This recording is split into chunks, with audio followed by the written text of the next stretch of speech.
Hello, good evening and welcome ladies and gentlemen to another entertaining evening of exciting racing action in the sim racing magazine GT4 Challenge Season 7 as brought to you on the premier sim racing platform available only on PC, known as iRacing and proudly sponsored by none other than Oris Digital.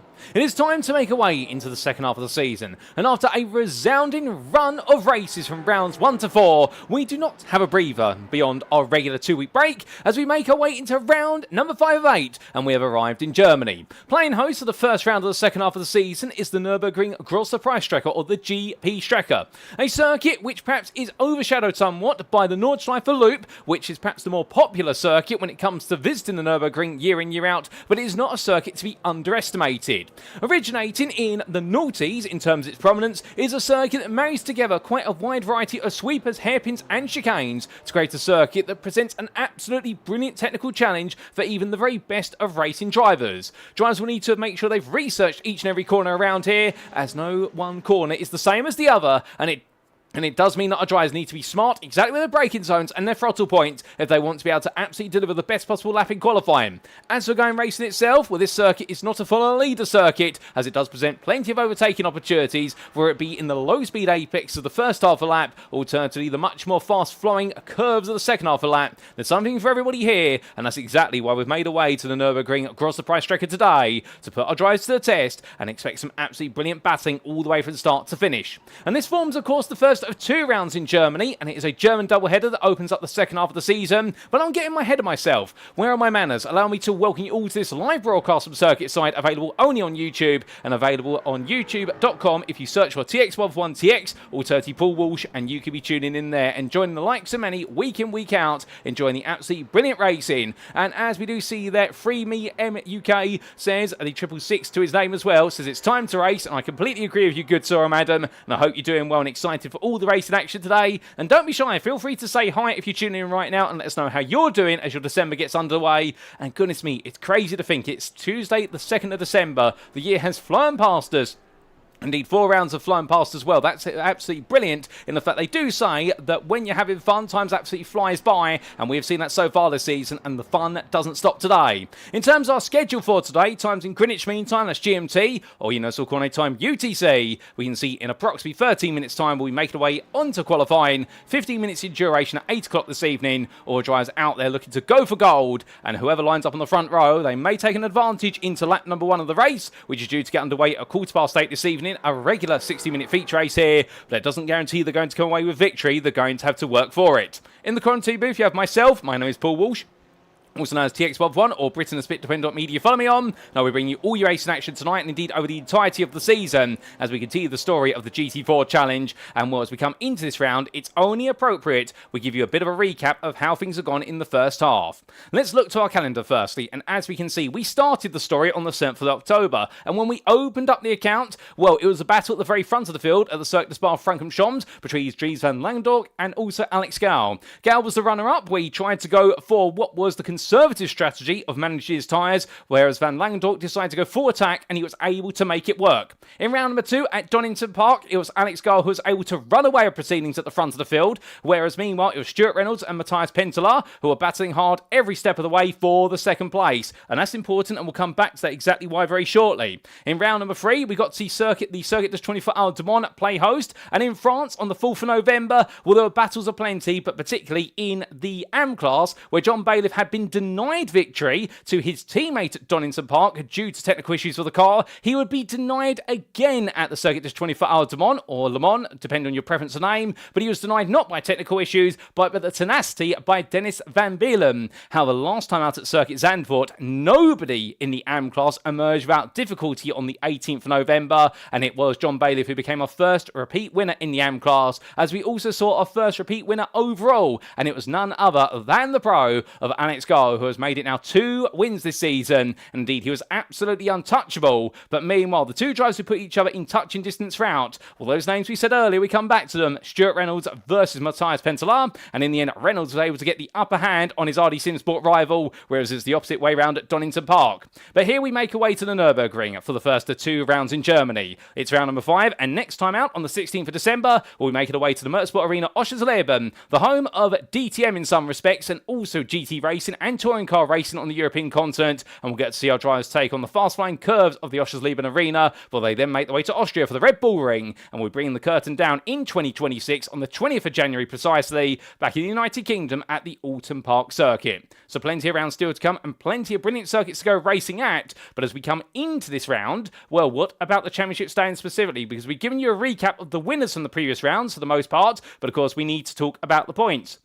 And when we do talk about the points, here you can see them on screen, starting with the Drivers' Championships. On the left and in the centre are the statistics for the overall Drivers' Championship. And as you can see, there is one name that is now standing at the top of the pile. It is chicane and apex misses Alex Gall, who now leads by 23 points, and that advantage is gradually being extended. He's not slowing down, and the responsibility is on Matias Penttilä and also Stuart Reynolds to try and stop him from breaking away in totality. However, they're more engrossed, one would suspect, in battling with each other for second place and the right to chase down the Frenchman. However, they're going to need to try and work together today if they want to be able to close him down, and one of them's going to outperform him in qualifying if they want to make that happen. It's a point between them, and it's a further 12 points to Ben Idris Abdullahi, the Satellite Racing driver there, 10 ahead of his teammate Niels Kaur, and Satellite Racing still trying to find their feet in the fact they've had mixed fortunes all season long, and you've got to feel in particular for Niels Kaur in the fact that in a number of respects, he should have been a double podium finisher by now, if not a triple podium finisher, but it's not worked out. Whether it be at Donington Park, Le Mans or Circuit Zandvoort, things have just not clicked together.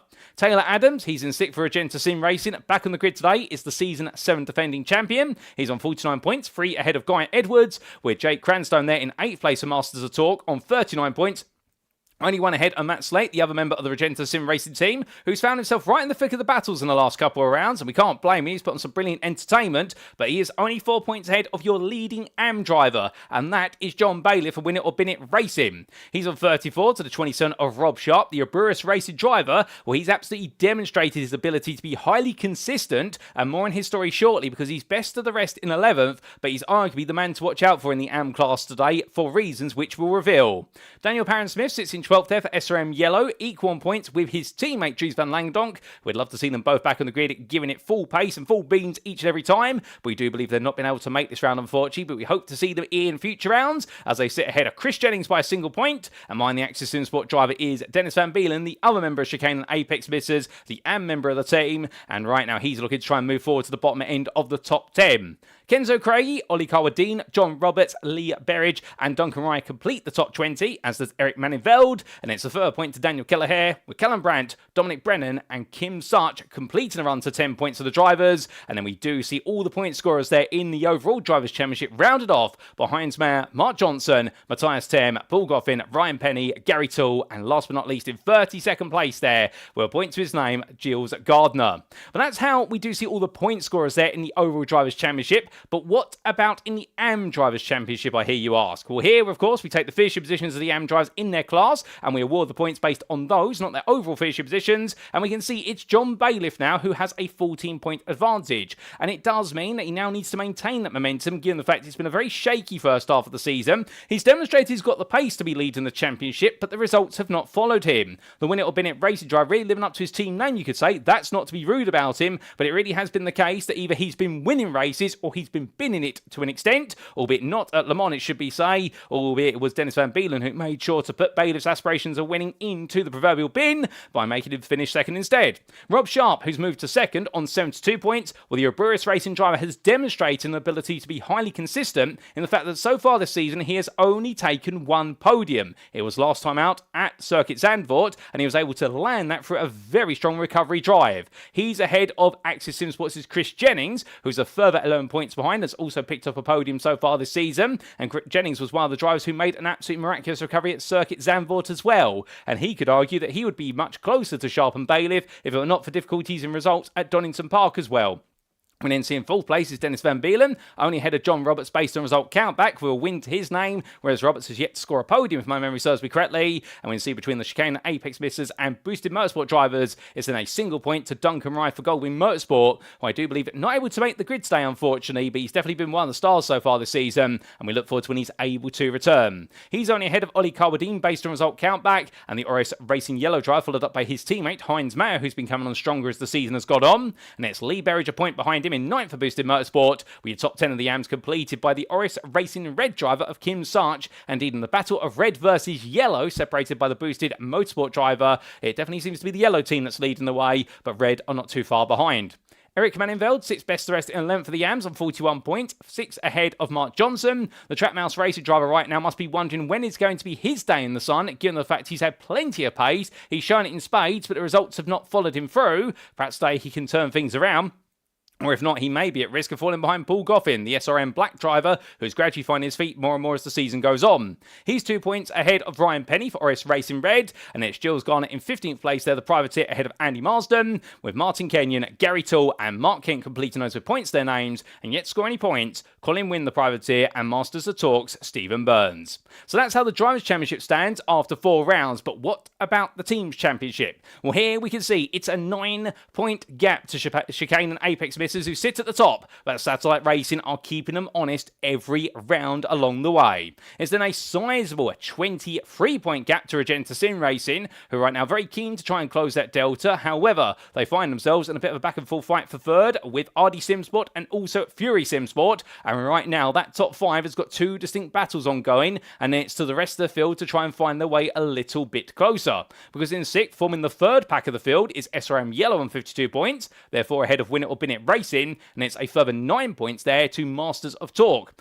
Boosted Motorsport trail them by only 5 points, and then we do have in 10th place SRM on 33 points. Indeed, it's so close right now you can imagine you can cut the tension with a knife, albeit we don't have a knife, but we have the cutting edge in braking technology, and that's going to make the difference perhaps here at the Nürburgring.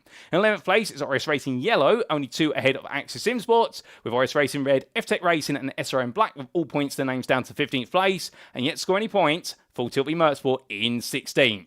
So that's a recap of the standings coming into this round. And remember, after this round, the drop scores will be enabled, so you will be seeing in the Drivers' Championships in particular a further shuffling, as the consistency of performances will become just as critical as outright individual performances. But before we can move on to talking a bit more about today, we also need to give out some prizes from last time out in the Circuit Zandvoort circuit, and here are your 4 medal prizes for the round. Firstly, a huge congratulations goes to your overall race winner of Alex Gall with his very impressive drive away from pole position. Indeed, he absolutely dominated qualifying and dominated the race proceedings. He was untouchable over distance and became that first repeat winner overall for the season, so congratulations to Alex.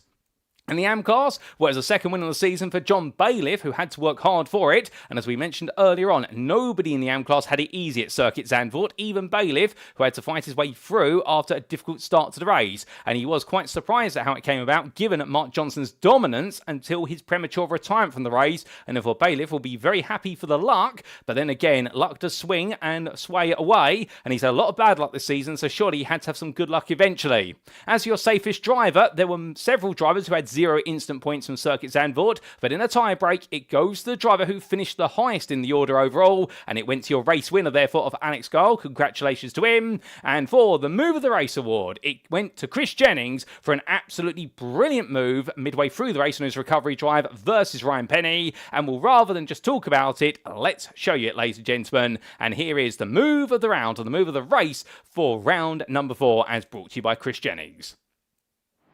So this move was made on Ryan Penny as they made the way up towards turns 11 and 12. Now we have the wonderful third-person trailing drone camera here, and as they made the way into turns 11 and 12, what you'll see is Penny holding his line, but the idea was Jennings was going to put the pressure onto Penny. Penny went a little bit wide, and as they made the way out of the corner, well, it was going to be Jennings braving it around the outside, and well, not a conventional move necessarily. Many cut to the inside, and that's exactly what he did. Cut back in, got into the toe, got the power down, and it was a drag race all the way through turn number 14, and as he did so, slipstreamed his way on past there, and a lovely move from Chris Jennings to make the magic happen and seal the deal. So that was the move of the race from Chris Jennings for round number 4 of the Sim Racing Magazine GT4 Challenge Season 7. Plenty more moves and awards to come over the remainder of the season, ladies and gentlemen, but that wraps up your prizes from our previous round. So coming into tonight then, let's talk a little bit about a host circuit. It is, of course, the Nürburgring Surprise-Strecke, or Grand-Prix-Strecke as it's translated into English. We're running in particular the World Endurance Championship layout, or the WEC layout.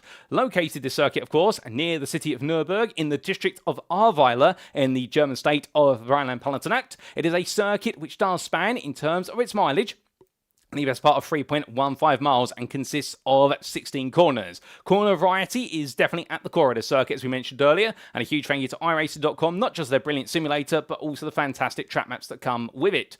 Now, as our drivers roar the way around this circuit, they'll find that there are very gradual elevation changes. This is not a circuit that features elevation changes as a prominent feature. They'll find they go from the highest point of the circuit, which is effectively the start-finish straight, all the way down to the lowest point of the circuit at turn number 8, and then make the way back uphill over the distance. But either way, whether it's full of elevation change or not, it's full of corners that make up for the difference, and they'll find that as soon as they break their way into the opening hairpin at turn number 1. Out of Yokohama Curve, they'll then head up towards the Mercedes-AMG Arena at turns 2, 3 and 4, where it's sweeping low gear bends at turns 2 and 3, which give way to the switchback at turns 3 and 4, and now to there they'll power the way all the way up towards turn number 6. At this point, you'll see the most notable elevation changes. They make their way downhill for the sweepers at turns 6 and 7, and charge their way all the way to the lowest point at turn number 8 at the Goodyear Kura hairpin. As they exit out, it's full throttle all the way out towards the Michael Schumacher S, in honour, of course, of the highly decorated Formula 1 star, the 7-time champion. And as our drivers make the way through the chicane of turns 9 and 10, it's got to be as close as possible to flat out in both qualifying and the race. Get it right, they'll make the way towards the Reynolds curve of turn number 11 quite quickly, and they're sharp on the brakes and a switchback from left into right as they exit the Bilstein curve and go flat out through Ad Van Bogen and all the way out towards the fast flying chicane of Vidal. Through turns 14 and 15, well, if they go too wide through there, they've got to be reliant on each other to give space, as if not they may be going to the gravel, but those who survive it will then head into the Hyundai N curve to complete the lap and do it all over again. But with that, as we now come on to a quick reminder of our rules, this is a fixed setup series, of course, where our drivers running the sprint fixed setup and fuel loads have been restricted to 37%. Qualifying wise, an open qualify format shall be used, lasting the best part of 15 minutes. And as for our race, it will commence via a double foul rolling start, as is a tradition of the GT4 Challenge Series, where there be no mandatory pit stop requirements. Indeed, our drivers will need to come into the pits for fuel at some point, for they choose when they want to do it, and they choose if they want to change tyres. Alternatively, if drivers come into the pits, they may need to use a fast repair, and they have one fast repair available, or if they pick up enough instant points, 18 of which they'll be experiencing a drive-through penalty. Get it to 25, and they will be disqualified. Meanwhile, all race shooting shall be conducted post-race. But that's enough rules, regulation, everything in between. What we're here for is the racing, so let's make our way back to circuit side, ladies and gentlemen, and in good time as well, because qualifying has just got underway. And all the drivers right now out there on an initial warm-up lap, and then it will be the flying laps which dictate who's going to be on pole and who's going to be all the way down towards the very back of the starting order. But as they make the way around right now, well, Matt Slate, one of many drivers making the way around there, and right now looking to be quite confident in the car, but we look forward to seeing what he's going to be able to do once he starts pushing it all the way to the very top. And indeed, many drivers here will be hoping for quite a successful qualifying session, but who exactly is going to be the most successful? As you can see, everyone very eager to get round right now. It's one of the longer laps on our calendar here, albeit by no means as long as Le Mans. As meanwhile, that's a big mistake there from other Oris Racing digital drivers, who's gone out very wide. It wasn't Heinz Mayer, I believe. That was Ryan Penny taking a bit of a moment to run wide. Indeed, he did. And well, in the end, the Oris digital red driver there getting it very wrong through turn number 11, but gets it back together. But that's not the way you want to start off your qualifying session, by overheating the tyres before you've even been able to complete the outlap. But that is a reminder, of course, of the fact that coming into this season, we had a whole new tyre and physics model for these GT4s. In fact, he's got rear damage on the car there. I wonder if he's been aided in that adventure. Well, for Ryan, he's had to tow to the pits, but it looks like that rear bumper's been taken straight off his BMW M4 G82. And, well, that's a surprise and not a nice one to be certain. But there's a reminder as well of the fact that with the whole new tyre model, these tyres do take a long time to get up to temperature. And even when they are up to temperature, they can feel very skittish at times, depending on the car and the conditions of the road. As John Bailiff demonstrates there, a little bit of power oversteer as he comes out of the hairpin at turn number 1, and he starts to build up the revs towards turn number 2. But the question you may be asking at this point is, what exactly can we expect from this qualifying session? When it comes to, do you need a good qualifying lap, or do you just need a sufficient lap to get you roughly where you want to be? Well, overtaking around here is possible, both on circuit and on strategy. There are plenty of opportunities to overtake. Some corners do not offer overtaking opportunities as wildly as others. Particularly, let's say, for example, the likes of the Schumacher S chicane. Through there is not really a good place to go for a move, whereas the Goodyear Kura hairpin at turn number 8 is a good place to go for a move. So you do have several heavy braking zones, and also you've got a lot of track width around here as well. You may be noticing that from the cameras. You do have plenty of whip to go to, perhaps even 3 wide into most corners where overtaking is viable. So therefore it does mean the circuit offers those opportunities if you can stay close. But that's one of the big challenges around here with the number of corners and the fact you don't really have too many long straights. The only long straights are the start-finish straight and also the run from Bilstein at turn number 12 all the way out towards Vidal at turns 14 and 15. Therefore, dirty air can play a bit of an effect around here, and you've got to be ready to deal with it. And indeed, if you can manage the dirty air through the corner sequences, you will be able to stay nice and close and go on the offence when it comes towards the end of the lap. And that's going to be the balancing act that our drivers will need to be cognizant of, because if they get it right, they'll be very close to be able to look for those moves. Get it wrong, however, and they may find themselves gapped approximately the best part of what will be 4 to 5 tenths off of the driver in front of them. But Taylor Adams sets the initial benchmark then at a 203.237, and Alex Gall immediately responds there with a 202.957. He breaks the barrier by 3 tenths, and all these drivers immediately trying to pump in those laps as quickly as possible. Now, for the uninitiated, if you are catching this broadcast for the first time and wondering how can you tell a pro driver from an AM driver, well, all the pros in the time tell they will have the red slash against their name, such as Alex Gall here, who you can see. Meanwhile, those with the blue slash against their name, such as Chris Jennings, here you can see the Access Sim Sport driver, they are your AMs, and that's how you denote the two. But keep in mind, of course, that the pro drivers, they compete only in an overall drivers' championship and, of course, the team's championship. But what they're concerned primarily with, of course, if they want to put their egos on the line, is the drivers' championship, and the pros only compete in that, whereas the AMs compete in both the overall championship and also the individual AM championship. New for this season, as of Season 7, we haven't previously had an AM Championship, but it's been able to give encouragement for those who are not on the pace of the pros, and therefore thinking, well, what's in it for me? And we do have that dedicated AM Championship, which really brings to life the competition further down the field. Not to say drivers were not enjoying themselves in the previous 6 seasons, but it's given them something just a little bit more to fight for than the idea of getting faster as time goes on. Albeit even our pros around here are going to be looking to go faster as time goes on, including Ben Idris Abdullahi here for Satellite Racing, who's all the way down in 15th place at the moment and is 6 seconds off the overall pole time, and I suspect has been building himself up to a quicker lap, given the fact he's had the out lap plus the first flying lap, so he would have treated that as another warm-up lap, and he's going to try and go for gold. But as we also do say hello there to what is Mr. Peroni, and also there to Not Quaid, good evening to you both. Hope you're both doing well, and all these drivers right now, I think, getting themselves set for the next attack lap. But we do have Taylor Adams coming around, your number 1 driver, of course, because he is the defending champion, and as he heads towards the line for Agenta Sim Racing at the home circuit for the Mercedes-AMG, well, what's it going to be this time? Can he move a bit further? Yes, he can. Moves the benchmark now to a 202.879.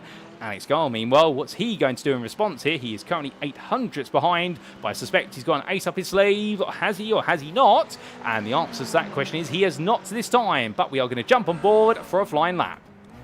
As he made his way down towards turn 1, braking there at the 150 metre board and down to second gear. Cuts the apex as much as possible without hitting the bollard, and now into turn number 2 at the AMG Arena. Here it's all about balancing the throttle as he comes through turn number 2, and there you can see an upshift and a downshift very quickly, and as he goes into turn number 3, holding third and drops to second as he clips the apex. Keeps it over to the left to open up turn number 4, up to third gear nice and early there. That's to prevent wheel spin and be able to bury the throttle pedal, and as he exits out, now it's a quick sprint up towards turn number 6.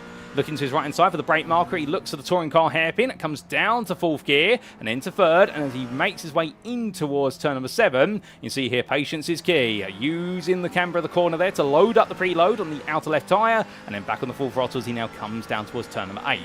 A bit of breathing room here, but this is where it's all about trail braking as best as possible. Braking at the start of the entry curve there, 170 metres from corner apex, down to 3rd. It's a downhill braking zone, so it's a much longer braking distance than it looks, but holding 3rd gear all the way through there to build up the momentum and swing the pendulum about. And as he makes his way left into right here through the Schumacher S, a little bit of a scrappy line at first, but does correct it, loses about a tenth there, and that'll become 2 tenths by the time he gets to the next corner, which he breaks the 100 metre board there, coming in towards turn number 11.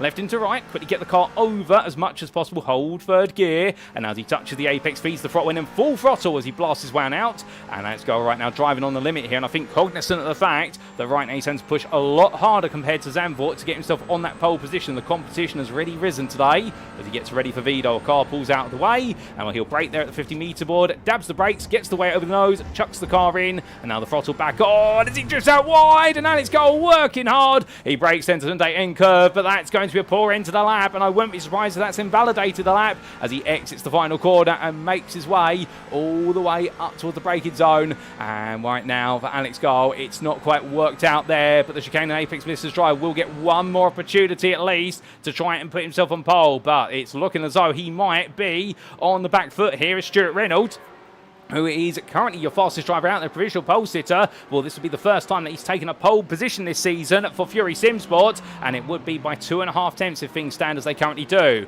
But what about the AM story? As Matias has just raised the bar to a 202.414, a tenth faster than Reynolds, so it's not over yet. And I believe Matias, the other Fury Sim Sport driver right now, really bearing his fangs. Well, in the AM class, it's John Bailiff versus Mark Johnson. 3 thousandths is the difference between these two. And remember, the Track Mouse racing driver, who you see here in the McLaren 570S, he was the one who looked to be the favourite for the win at Circuit Zandvoort until it all went wrong late in the race and he had to retire the car. So for Mark Johnson, this is a redemption arc he's trying to go for today. He needs this win to convince himself he's still in this championship. And we're not saying he's given up or anything along those lines, but the thought process is for Mark Johnson right now, when you suffer a blow like that in a previous round where it was looking absolutely glued on for victory and suddenly somebody's completely unstuck it, much like what happened to John Bailiff at Donington Park in round number 2, you need a bounce back result, and Johnson is going for it right now. Even if he doesn't take pole position in Alva Bailiff, it will be a huge mental boost to him if he can be 3 thousandths off of him or thereabouts.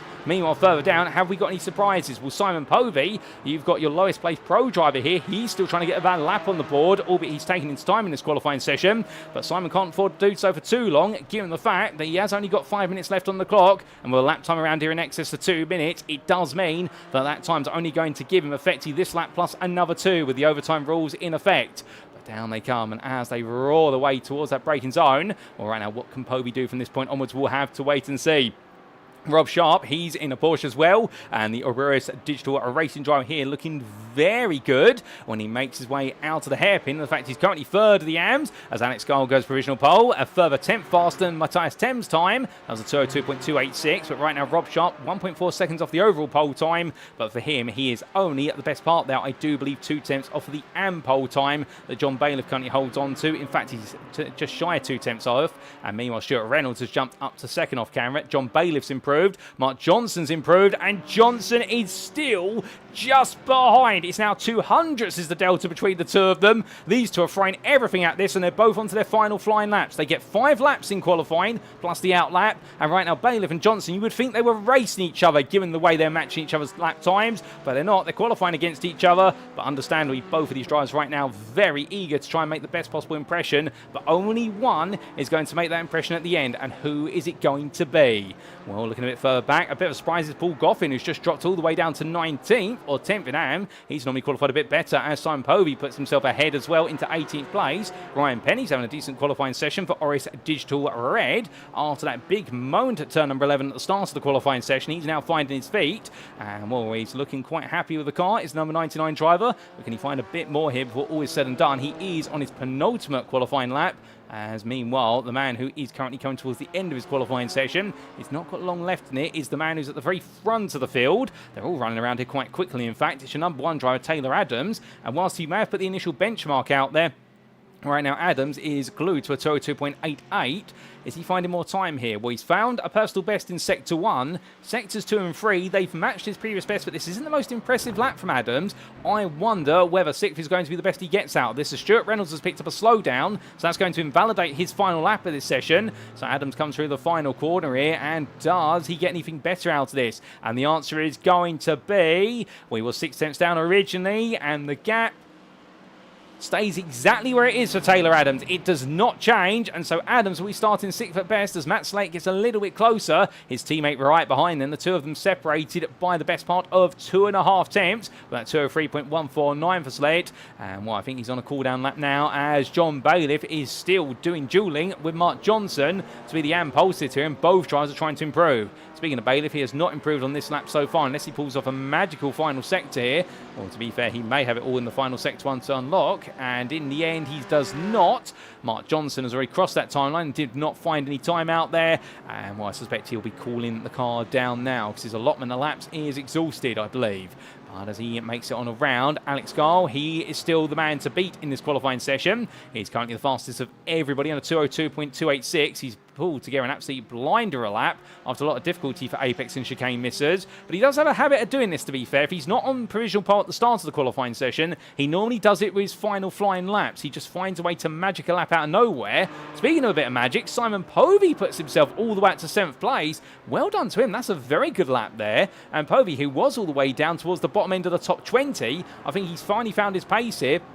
We're right at the death of this qualifying session, and that is going to give him a big confidence boost with the fact that he's definitely needed that in the number 10, given that previously he was looking to be starting in amongst the AM drivers. But that goes to show you as well just how well the organisers have separated the drivers in their classes, because of the fact we have all your pros minus Guy Edwards, albeit he's only 2 places down into the AMs, but all your pros are effectively at the very front of the field, and then all the AMs are behind them. And Guy Edwards, the outlier, he's not too far behind, but I think he's just struggling a little bit in his Ford Mustang at the moment, but he might be looking for a bit of a better lap here as he makes his way towards the close. But speaking of which, in fact, I think I was incorrect by the fact that I did say that our drivers were on their final laps. I think they are still have laps available to them, and here comes Taylor Adams again. Does he find anything this time around? And the answer is no, he does not. And right now, I think for Taylor Adams, this might be just simply a session of winding himself down. Simon Povey is still pushing hard. In fact, Povey has gone personal best in sectors 1 and 2, but he won't anymore because that was a run wide there coming through the Schumacher S. That's going to cost him some time. And in fact, it's caused him to pick up a slowdown, and that has invalidated the lap. And Simon Povey says, right, that's it. There's nothing more to do here. As time is called, the checker flag comes out in this qualifying session, and now we're getting the final improving laps from Mark Johnson firstly. A 203.056 right at the end here. My good lord, that puts him on provisional and pole. Does John Bailiff respond? No, he does not. Bailiff does not have an answer. So suddenly Mark Johnson's put himself 8th. And who else is out there improving? Well, Chris Jennings right now. He's been able to squeeze himself onto one final lap. So as he comes on down here, can Jennings find a bit more magic? We'll have to see. Rob Sharp a bit further back right now. He's wondering where's it all gone. As Niels Core leaps up to 4th place on a 202.732. Sharp comes into the pit lane as you see him on camera here. So Rob Sharp decides that 4th is the best he's going to get in the AM class, provisionally 14th overall. But he's not far off the pace of Jennings nor of Bailiff. And Mark Johnson has really converted himself into an anomaly in this qualifying session. That was Kim Such parked up for a brief moment. Andy Marsden, your Sim Racing Magazine black driver here. How you can tell the different SRM teams is the stripe towards the back of the car, where the most prominent colour in the centre of all the stripes is the team colour. So here that's SRM black. You can see the black stripe in amongst the yellow and the white stripes. And Andy Marsden making his way to the timeline here. And a gradually learning driver, of course, not quite on the pace of many out there, but he's here to have fun as well as he improves there by 4 tenths to a 209.066, and we look forward to seeing him gradually build up the pace as the racing goes on. But as he calls his qualifying session to a close, we've still got a few drivers yet to finish. Alex Gall right now is the one to beat still. And, well, he doesn't need to improve, or does he? Well, he's not improving on this lap based on the timings that we have available on our timing sheets off screen. But I can tell you that Alex Gall right now, with that 10th advantage, or almost 1 1/4 temps, I think he's going to feel as though the job is done here. Stuart Reynolds is not improving as Reynolds makes his way out of Vidal. In fact, Alex Gall goes even faster. The final sector, Gall just found a whole 10th out there, a 202.173. Stuart Reynolds right now, if he was cooking up a better lap, well, I think in the end it's not going to be enough. In fact, he parks up immediately as he crosses the timeline, and his teammate Matias comes into the pit. So Fury Simsport make it 2nd and 3rd, but they can't lock out the front row of the grid. Alex Gall has been able to assert them both, and meanwhile Lee Berridge comes into the pit lane with Mark Johnson making his way across that timeline as well, and improving again does Mark Johnson to 203.0. So he confirms his pole position 8th overall, and he does put several pros between himself and John Bailiff, those pros being Matt Slate and Dominic Brennan, with Bailiff starting 11th today. But that is qualifying complete, ladies and gentlemen. What a qualifying session here has been here in round number 5 of the Sim Racing Magazine GT4 Challenge Season 7. Been very impressive performances from several drivers, but right now, understandably, you can imagine that a few out there will be scratching their heads. None more so than Guy Edwards wondering where the pace has gone here in qualifying, because it has not worked out for him at all, as we do look to the scenic view. And Alex Gall once again puts himself in pole position, but can he convert it into win? Can he break away early, or will the competition be a lot sharper today? All that we'll have to wait and see. But all these drivers right now all cooling down here indeed. They get a bit of a quiet before the proverbial storm. No rain on the schedule here as far as we're aware when it comes to weather. It's going to be a relatively dry day with a little bit of cloud. Just the lovely scenic views there to demonstrate. And as all the drivers make their way onto the grid, well, this is how they'll line up for round number 5 of the Sim Racing Magazine GT4 Challenge Season 7. Brought to you on iRacing and proudly sponsored by Oris Digital. It is Alex Gall who takes pole position for chicane and apex misses. The Frenchman right now having a run of pole positions and looking to carry on. And can he continue to run a wins? With Stuart Reynolds joining on the front row for Fury Simsport. 2.5 tenths was the delta, and there was only a further 4 thousandths to the second member of Fury Simsport, that being none other than Matias. They'll be very pleased with that with the Dutchman, given the fact he's been able to outpace Niels Core, with the satellite racing driver a further 3 tenths behind. The German driver leaving it late in the day, but putting himself onto that second row ahead of Ben Idris Abdullahi, with the satellite racing driver from France, followed up by the Briton and the defending champion of Taylor Adams for Agenta Sim Racing. From the number 1 to the number 10, multiply it by 10, but not the gap, and F-Tech Racing's Simon Povey was only a 10th behind, with then Mark Johnson for Trackmouse Racing, your AM pole sitter, starting in 8th and find himself in familiar ground to Circuit Zandvoort. A great pole lap, but now he's got to try and make the win count. Matt Slate begins the day 9th there for Agenta Sim Racing, 2 tenths ahead of F-Tech Racing's Dominic Brennan. And then we do have on row number 6, best of S11th, your second AM driver of John Bailiff. The championship leader, knowing that a podium would do him good, a win would do him even better. From Winner or Bennett Racing's number 23, it's the 55 of Guy Edwards, the privateer. And then you do have Chris Jennings, third of your AM, starting 13th for Axis Sim Sports, with fellow AM driver Rob Sharp joining on the 7th row of the grid for a Burris Racing. Then we have Gary Tull for GST Racing with his best qualifying performances of the season, ahead of Dennis Van Beelen, the Dutchman for chicane and apex misses, then followed up by the Britons of Lee Berridge and Ryan Penny for Boosted Motorsport and Oris Racing Red, respectively. And your top 20 is completed by Paul Goffin for SRM Black and Oris Racing Yellow's Ollie Carwadine.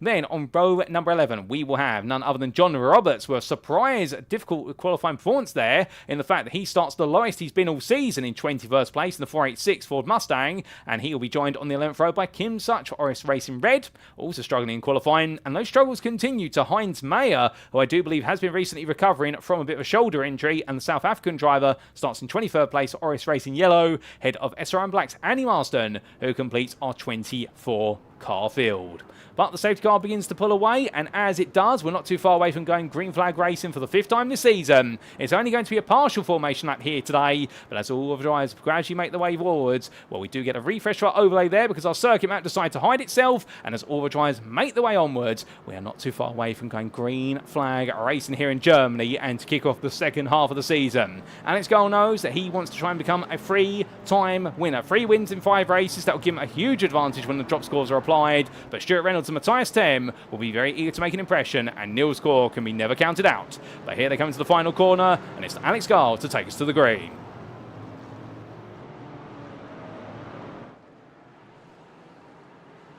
And as he builds up speed, it's lights out. Away we go there for Alex Gall as he roars the field away down towards turn number 1. We are green and we are going racing as Gall takes it early. And Stuart Reynolds and Matias immediately respond by tucking in behind. Down towards turn number 1 they come onto the brakes. And as they all do, well, the field there in a long line succession, all very nice and tight together. But from the distant camera shots a bit closer there, where it looks though the Fury Simsport drivers both tucking in behind and not finding a way through. Niels caught under a bit of pressure from Ben Idris Abdullahi. Abdullahi going wide there. Simon Povey up his inside. Povey immediately attacking in towards turn number 3, and through 3 into 4 he goes, and Taylor Adams right now close behind him as Mark Johnson. He's had a bit of a slow start, whereas John Bailiff has leapt forward right at the start of the charge. But coming down towards turn number 6, we can see that Dominic Brennan and Guy Edwards, they've both been muscled backwards in amongst the AM drivers, and Rob Sharp and Lee Berridge are getting firm with each other there as Berridge is trying to make a move. Sharp goes deep.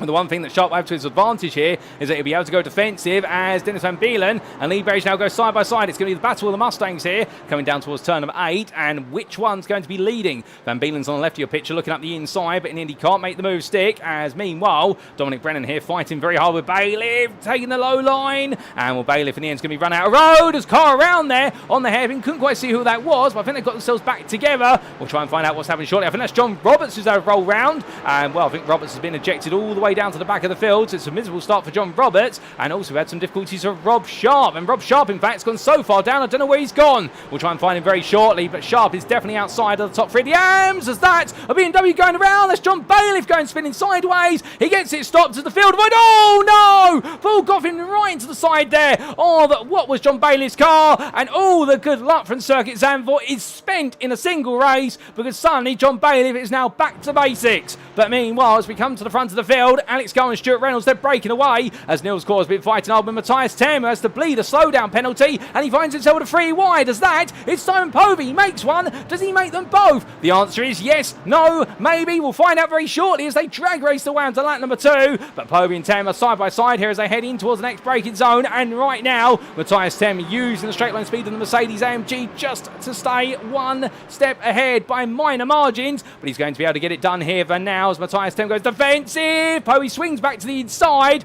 rubs the rear bumper of the Mercedes for a bit. And in fact, in the end, it really upset the momentum of Simon Povey. And he's lost out now as Taylor Adams gets on through. And here comes Idris Abdullahi as well. And well, the Satellite Racing Ford Mustang's not going to flinch twice here if he looks for a move. He's going to commit to it. And Povey right now is going to have to defend this all the way into turn 6. But as he comes through that right-hander at turn number 4, well, Idris Abdullahi, he's got to have the space. And with space, he's going to be able to put the throttle down. And what does the Ford Mustang do better than any other GT4? It's out-accelerate its rivals. And into turn 6, Idris Abdullahi, he makes the move stick. A lovely bit of battling there and seizing that opportunity. But goodness me, what a mid-portion of the open lap all the way to the end. We've had plenty of drama, which we're going to have to unpick very quickly. But not before we see Rob Sharp and Andy Marsden here rub paint. And in the battle of the Porsches, well, what is the scaffolding there obscuring what's going on. But we see the outcome, which is Sharp gets ahead. And Gary Toole now also looking for an opportunity there in the wonderful 207 machine.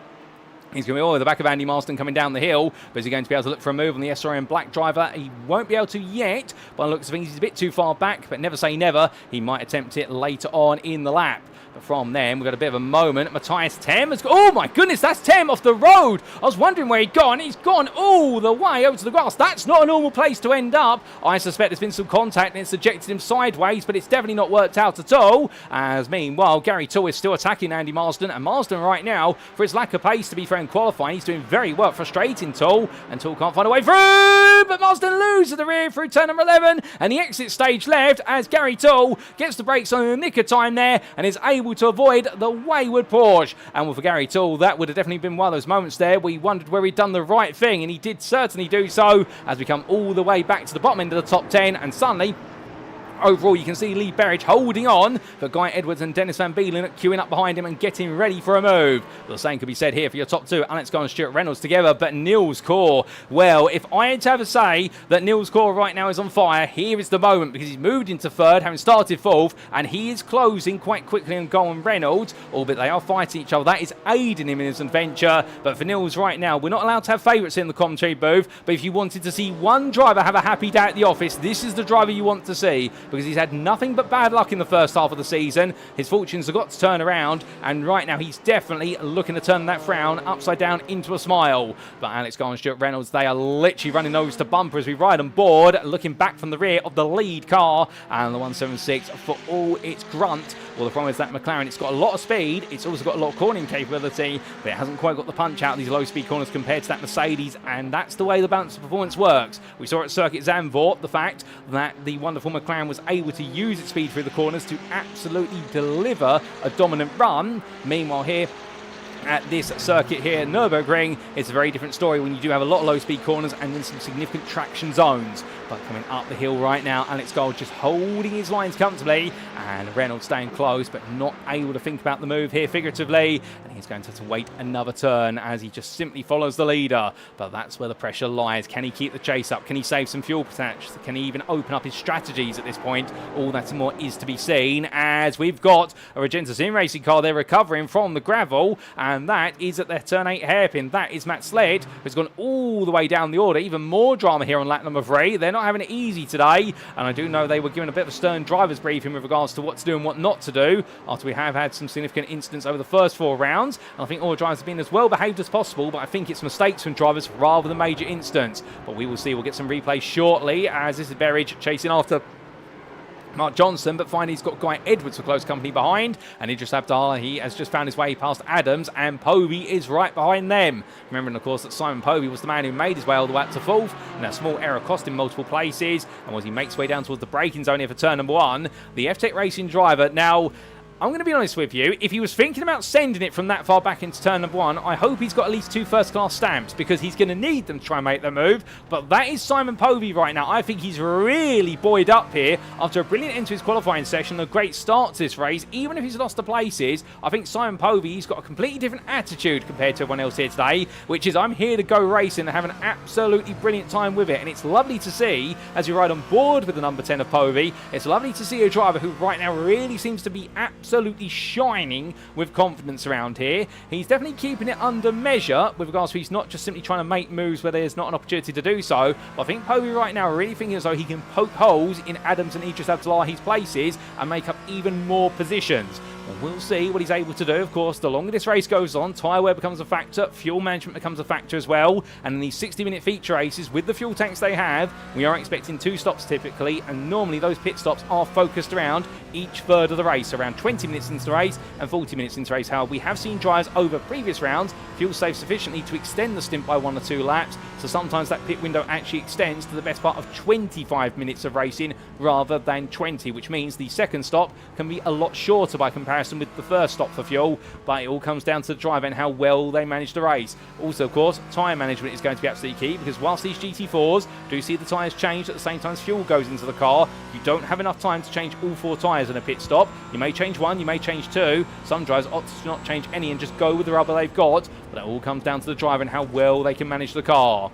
But we go from on board with Simon Povey to back to Guy Edwards, who's still trying to knock on the door of Lee Berridge, the boosted motorsport driver here right now holding at bay. But Mark Johnson in the track mouse McLaren is being given a little bit of a lifeline here, and intriguingly, I think Johnson, knowing that Berridge is under pressure from Guy Edwards, is perhaps not pushing as hard as he wants to. I think he's turned the wick down a little bit, respecting the fact that right now, whilst Lee is there or thereabouts, if he can maintain that gap at somewhere between 9 tenths to 1.2 seconds, he can actually afford to do a little bit of fuel saving here as the leader of a class. Now, that's an important factor, because when you are the leader, the whole aim of the game is you break away. You don't have anybody to really work with, and Johnson has that problem because Simon Povey, the pro driver who's currently running in 6th, is 2.5 seconds up the road. So what do you do in that situation? Well, you need to guess how much pace you have compared to the rest of your rivals. If you've got the pace to match them and you're not pushing at the maximum, you can then back off a little bit, and that is what Johnson, I think, is trying to go for here, particularly with Berridge having Edwards over the back of him, which Johnson will know about, and he'll be hoping that Edwards fights more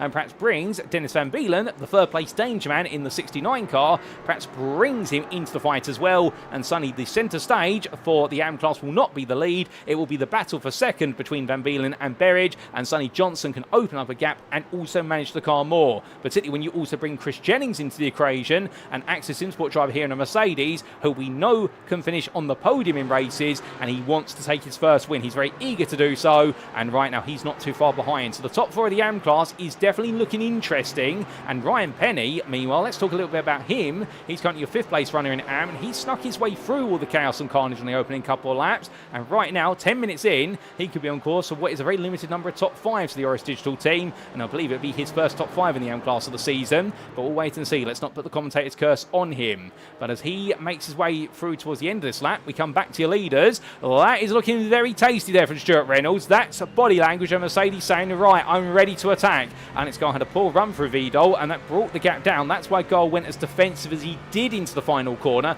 That was not by mistake that Gol did that. That's pressure, and Reynolds right now is exerting that pressure little by little. But down into the braking zone they go, and Stuart Reynolds right now, if he can keep this up, I think it's going to be a question of when, not if, he can try for a move. But does he want to make it now, or does he want to stay behind and get Gol to be under more and more pressure, start overheating his tyres and potentially use excess fuel? He's got to balance this versus the fact that Niels Core has fallen to 2.5 seconds back, so the 3rd place man He's not the third party in this battle at the moment, but as Reynolds runs a bit wide there at turn number 4, he's got to be careful himself. Being this close, constantly, you're overheating the front end of the car, particularly those front tyres, and also as a driver, you don't have as much visibility. And one of the limitations of this Mercedes, of course, is the fact the forward visibility is not as good as the McLaren because you have the very long engine block in front of you as a driver. That 6.3 litre V8 engine, it does protrude quite significantly. Remember, the McLaren has the engine behind the driver. It's mid-engine rear-wheel drive. So therefore, the driver's got a lot more forward front in perspective versus Reynolds here, who does have a huge engine. He'll be sat out quite high in the car to be able to see down over the engine, but he won't have as good visibility, even more so when he's glued to the back bumper of a car that naturally presents a bit of a wall to his vision. But we'll see what he's going to be able to do, as meanwhile we take a bit of a breather from all the live racing and take a look back to that race start. So as the drivers made the way away, well, it was a good start from many a driver here as they made the way down towards turn 1, but Alex Gold absolutely nailed that start and impressed everybody with the way he bolted away. But down towards that braking zone they went, and as they did, Stuart Reynolds in the end found himself in a little bit of a situation where he tried to go too wide. Didn't quite work out, so he had to back off. Further back, we did see there Mark Johnson going a bit wide, Dennis Van Beelen as well getting involved, and Rob Sharp finding himself right in the thick of all the fighting. Now, all these drivers here getting very close to each other, but in the end, well, nobody really gained or lost to begin with, but then we started to have some drama occur, and Rob Sharp was one of the very first drivers to get caught up in the drama, and this is what happened. So Rob Sharp was making his way down towards turn number 8, and as he did so, well, there was a look up the inside. I think that was the boosted motorsport machine of Lee Berridge, contacts the rear of Sharp, and sent Sharp rolling back into the gravel. So that explains why we caught an eyelid of him, and I think that was Roberts, John Roberts, going a bit into a difficult situation, and then falling down the order as well. So Rob Sharp being tapped there. Can we get an alternative on board with Lee Berridge to tell the story? I think we can. Let's listen in. And a tiny tap there from Berridge to Sharp, and that's what sent Sharp around. So that explains the story there, and I think Berridge will be apologetic after that one. We then had this for John Bailiff on the opening lap. Here was a bit of drama for the Win It or Bin It racing driver in towards turn at number 11. Under braking, he carried a lot of speed, and in the end, the rear axle of that BMW was still a bit cold, went very sideways, and he thought he got clear of it all, and then suddenly Paul Goffin went straight into the side of him, and John Bailiff's race fell apart as quickly as that and had to be towed to the pits. We had this for Gary Toole on lap number 2. This was going through the AMG Arena, or at the end of it, I should say. Looking for a move on the inside and went into turn number 4. Switched back nice and early, looked at the move, and took way too much apex curve on the inside of Dennis Van Beelen. And the 207 Porsche went around, and he had to quickly get it turned back around. We also had this happen for Matias Tem on lap number 2. This was a huge moment for the driver from Fury Simsport. Too much curb on turn number 10, lost the rear of the car, and he went sliding one way, then the other. Somehow avoided the tyre barrier, but not the second barrier. And unfortunately for Matias Tem, that was a race that was left in pieces. And understandably, won't be a very happy moment there as we come back to your live racing.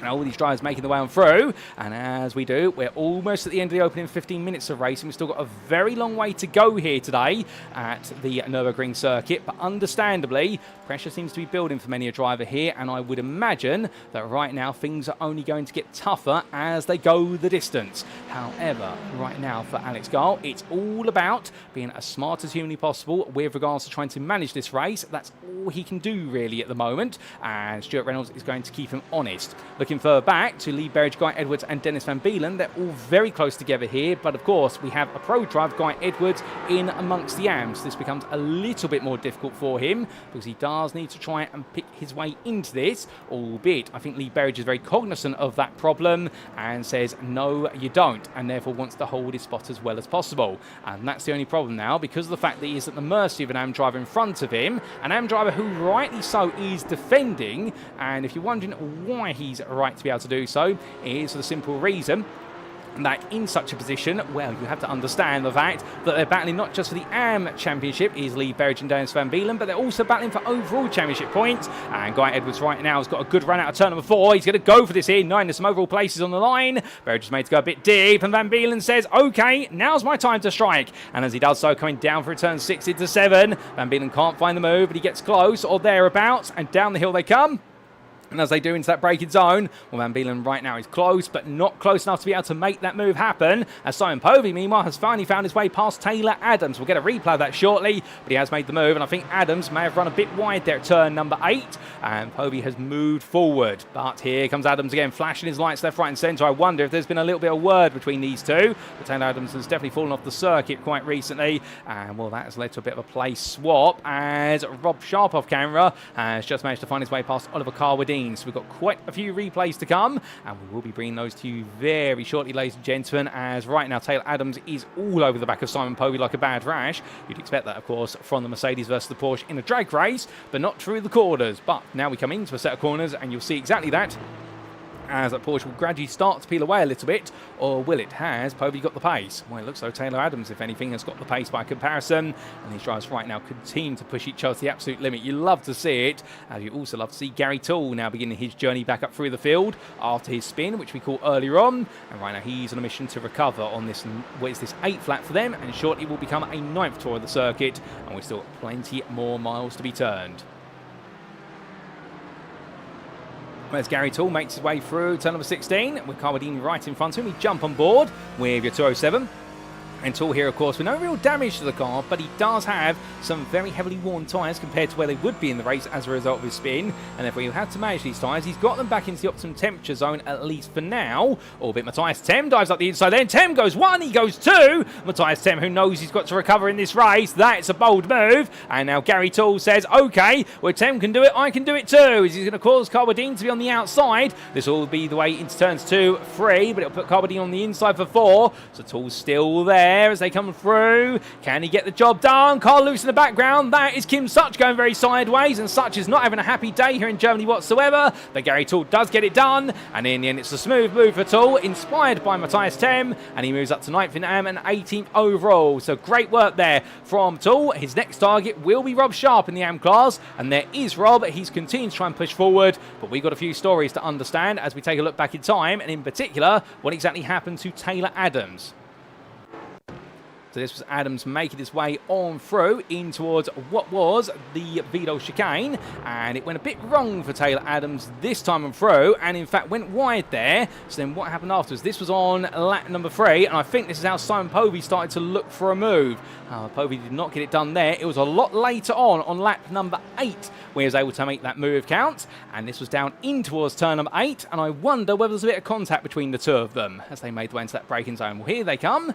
And onto the brakes, Povey went all in, and I think in the end Taylor Adams just seeing it coming, so it was going to be the dive of the century. As they exited the corner, however, it wasn't quite over. They drag raced the way up the hill. Povey came right across. I think Taylor Adams in the end just flashing his lights to play the game of proverbial Morse code, which is, I'm trying to come through, do you respond? And Simon Povey just simply ignoring the flashing lights there, so no altercation between them. It was only fair racing, and in the end Simon Povey making that move stick with an absolutely daring dive. But speaking of daring moments, this was Matias Tem picking up a place firstly on Kim Such on lap number 8, so the same lap.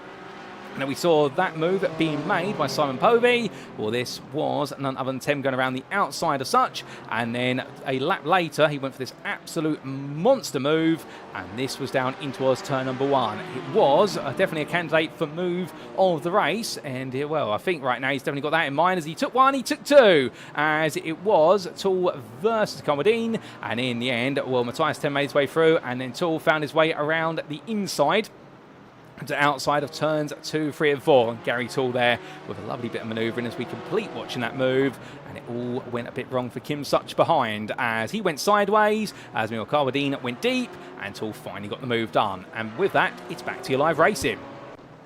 So as we come back to all the racing action, we have got Such in the pit lane. In fact, he's had to gradually make the car in, and the same for Matt Slate. So something's got a bit wrong for both drivers there. We haven't quite seen that. We'll try and get a replay when we can. But as all drivers push on here, we are entering pit stop territory for the first time today. We do apologise for the fact our circuit map does keep deciding to disappear. We are not having the happiest of overlays today, but there it is, it's come back, and we do apologise. Don't worry about the overlay resetting itself. That's on our end, not on yours, so do not adjust your TV set. And as Alex Gull right now leads this. Well, Stuart Reynolds decides to come into the pits at the last possible moment. So I wonder if that was a late call from Fury Simsport, and I wonder whether they were worried that he may not have had enough fuel to go another lap. So they've decided to bring him on in. Alex Gall's been able to go one extra, and we do know that McLaren is quite strong on fuel by comparison, as Niels Kors stays on his journey, running in second place right now. And meanwhile, Ben Idris Abdullah, he's still trying to make progress. Into the pits as well is Lee Berridge from second place in AM, as Dennis Van Beelen goes around the outside of him, albeit on track via the pit lane. And as they make the way onto another lap, Dennis Van Beelen right now second, well, only second on track, and strategy now becomes an increasing factor as Chris Jennings is still with them. And Jennings here right now, if he is fuel saving, I'm not saying he is because of the fact that he has not quite caught up to Brennan, but if he has been fuel saving all this time, Jennings right now might be playing a huge game of 4D chess here versus his rivals, because of the simple reason he's not letting them come out of his arm's reach, and by doing so and staying out of the fighting, he's going to give himself the best possible car for later on in the race. And I think that's what Axis is what we hope, and we do know Chris is a very tactical driver. He knows that races are not just won on circuit, they are won through smart strategy, and he might just be able to pull this off here. If he does, it's definitely going to be up there for a candidate of the win of the season in the AM class if he makes this happen, or at least the podium of the season, as Matias Tem comes out of the pit lane and he finds himself in company with Ryan Penny. In fact, mark my words there, he's not come out the pit lane, he's still out there, he's yet to pit, but Tem fighting with Penny, and well, Ryan Penny falls back in other places. Heinz Mayer's now on a charge, and he will look to take on his teammate from Oris Racing.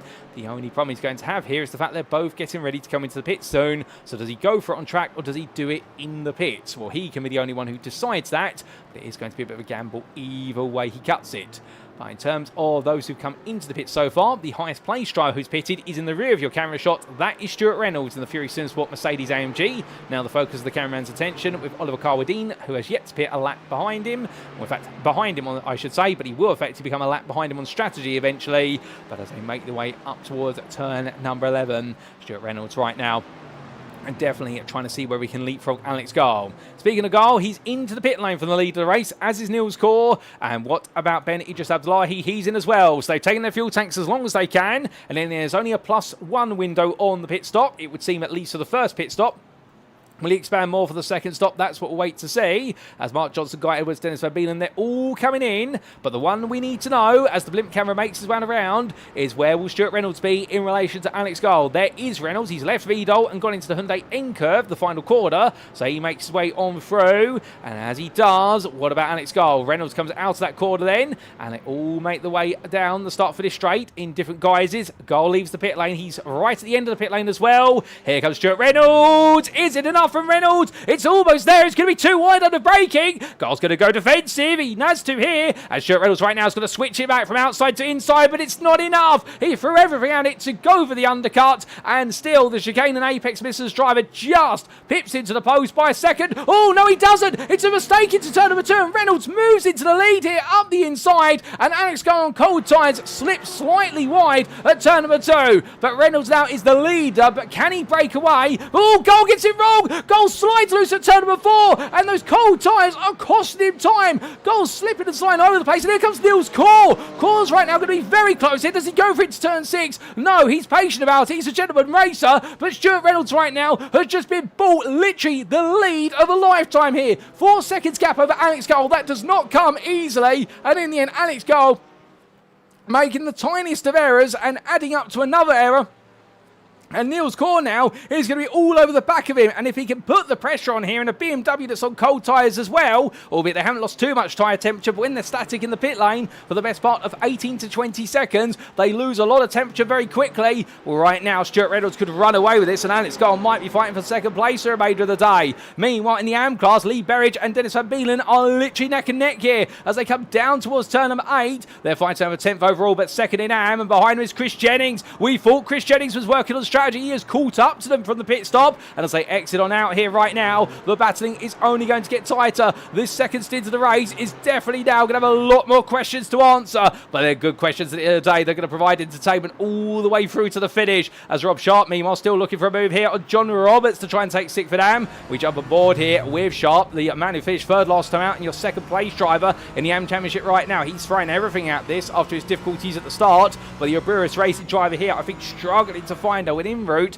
when he's up against cars that have got a lot more straight line speed. Sharp's got it all in the corners, no doubt about it, but right now, what can he do to get close on the straights? The answer is he's got to hug the rear of those cars by getting the best possible corner exit speed, and that way he can stay firmly in the tow. But even then, it only equalises the speed. It doesn't enable him to catch up. We saw that particularly at Le Mans, where the Porsche really struggled in the slipstream, but here right now we're seeing it again. And as they make the way onwards, well, Simon Povey's just found his way past Ben Idris Abdullah. He will get a replay of that shot. Is their fight goes into stage 2 here, and as they come through the left-hander at turn number 2, 35 minutes still left of the clock. There's a long way to go. Well, Povey right now, I can tell you one thing. It doesn't matter how many times he has to make a move on somebody. He will make it eventually. That man has got an absolute abundance of stamina. And Taylor Adams, in all of what's going on, has actually dropped to 6th by simply having a longer pit stop for fuel. He had the best part of an extra second in the pits compared to Idris Abdullahi and Povey. And that's what's really made up the difference. But these drivers right now, they continue to keep us guessing every step of the way. We absolutely love it here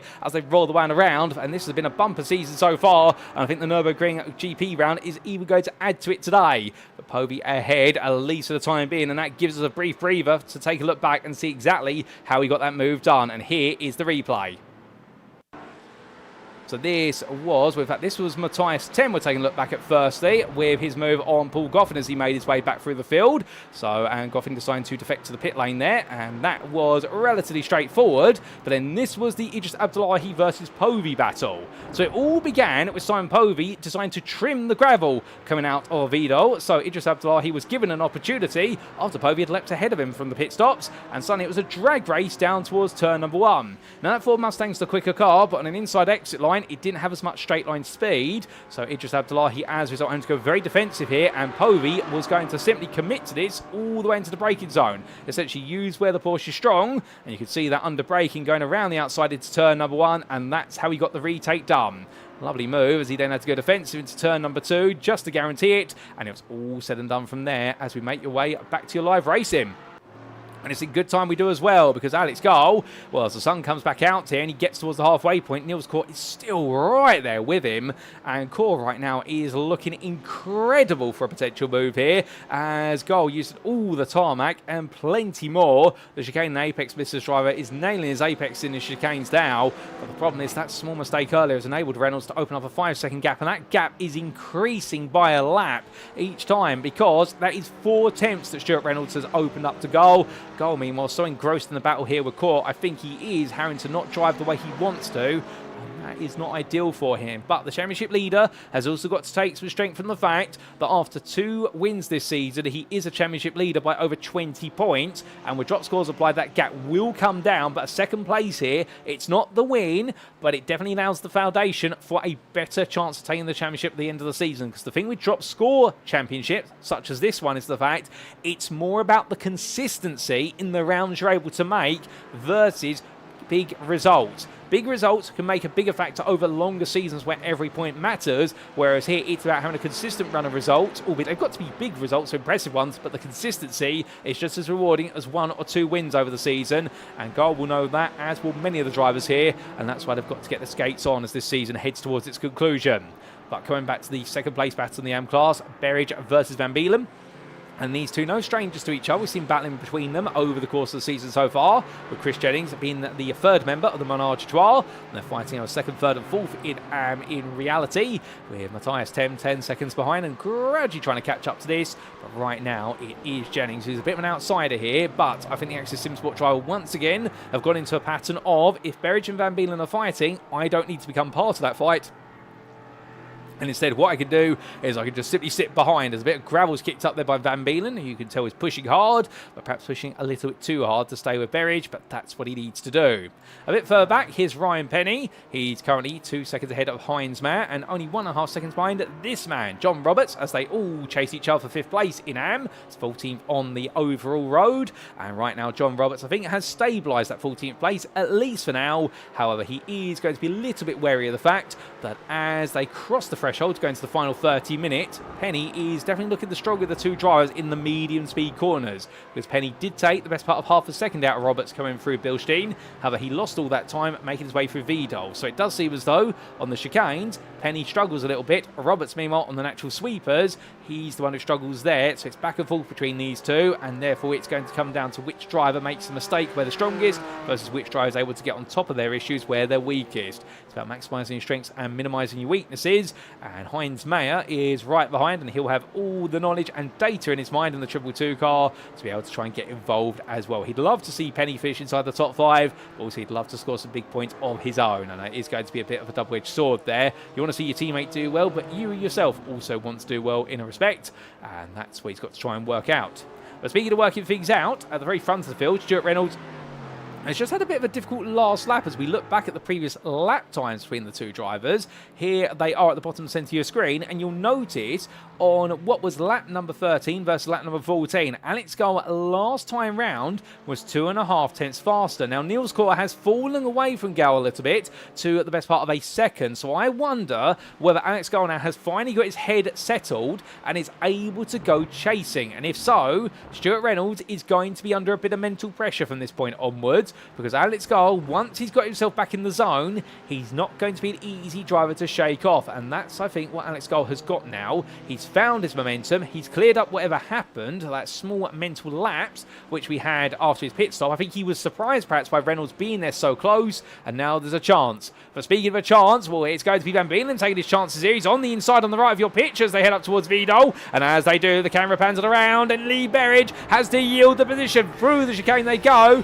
We jump aboard here with the 41 for Boosted Motorsport, who finally shows a small sign of weakness. I believe he had a poor run coming out of Bilstein from what I'm hearing in my ear, and as a result, the 41 driver here fighting with the steering wheel as he gives way, but it's now going to be Van Beelen second, Berridge third, and Jennings fourth in the AM battle, and these three drivers all still very close together, and Mark Johnson, by comparison, well, his gap is 7 seconds to the group, so Johnson is being gradually allowed more and more time in this race, and the Trackmouse Racing driver may just have the class win in his hands now. He's just got to get it all the way to the finish line. That's going to be the hard part, as the Boosted Motorsport driver here of Lee Berridge still stays on strong and looks for an opportunity to get more and more involved.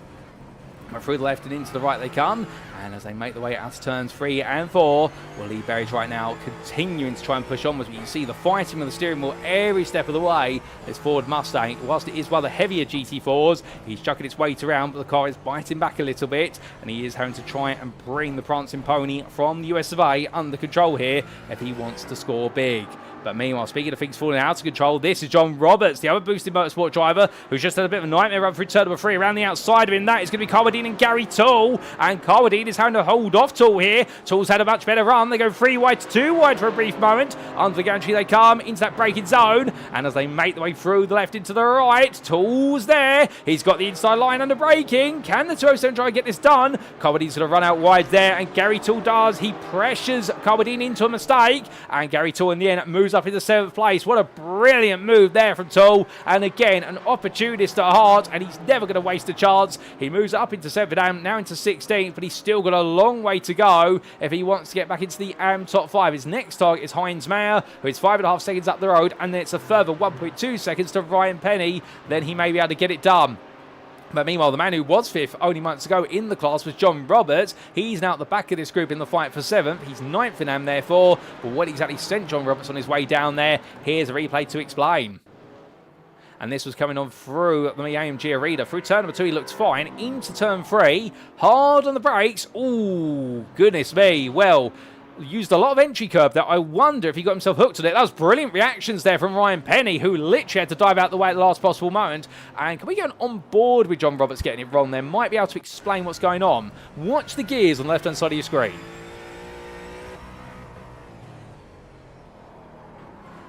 Well, in fact, no, we thought he might have dropped from 3rd to 2nd at short notice. In fact, Roberts there was off the limiter in 2nd. I wonder whether under braking there, he's just simply caught himself out, perhaps with the trail braking and quite a rearward brake bias of the Ford Mustang and having to get turned. Got it turned very quickly, to be fair, but for John, that's an uncharacteristic error there, and we come back to your live racing, and as we do, well, Roberts right now has got to recover because this is not where he wants to be. He's definitely a top 5 contender here today, but that mistake has definitely cost him that chance, at least for now.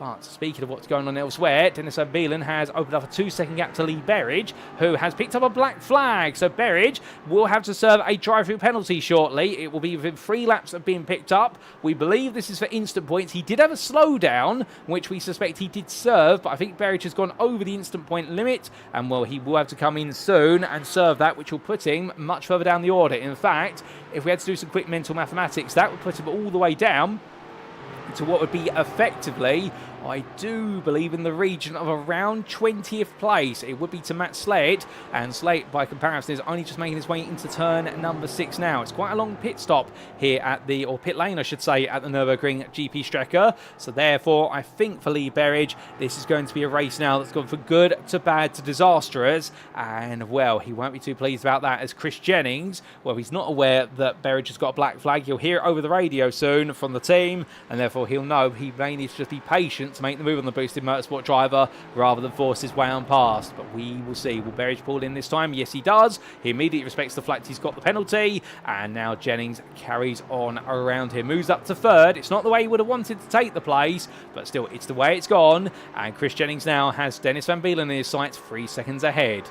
But as we wait to see where Berridge comes back out, this is Ryan Penny. He's currently in 5th. Behind Matt is creeping closer and closer. But right now, it will mean that the 2 teammates from Oris Racing, they will now be fighting for 4th in AM rather than 5th. So it takes on a little bit more significance with regards to the points that are available to them, as Berridge is parked up there. So in fact, that is a stop and go penalty he's picked up by looks of things. I think he may not have served his slowdown. I think he's missed the slowdown, and therefore he's having to serve a full stop and go rather than just a drive through.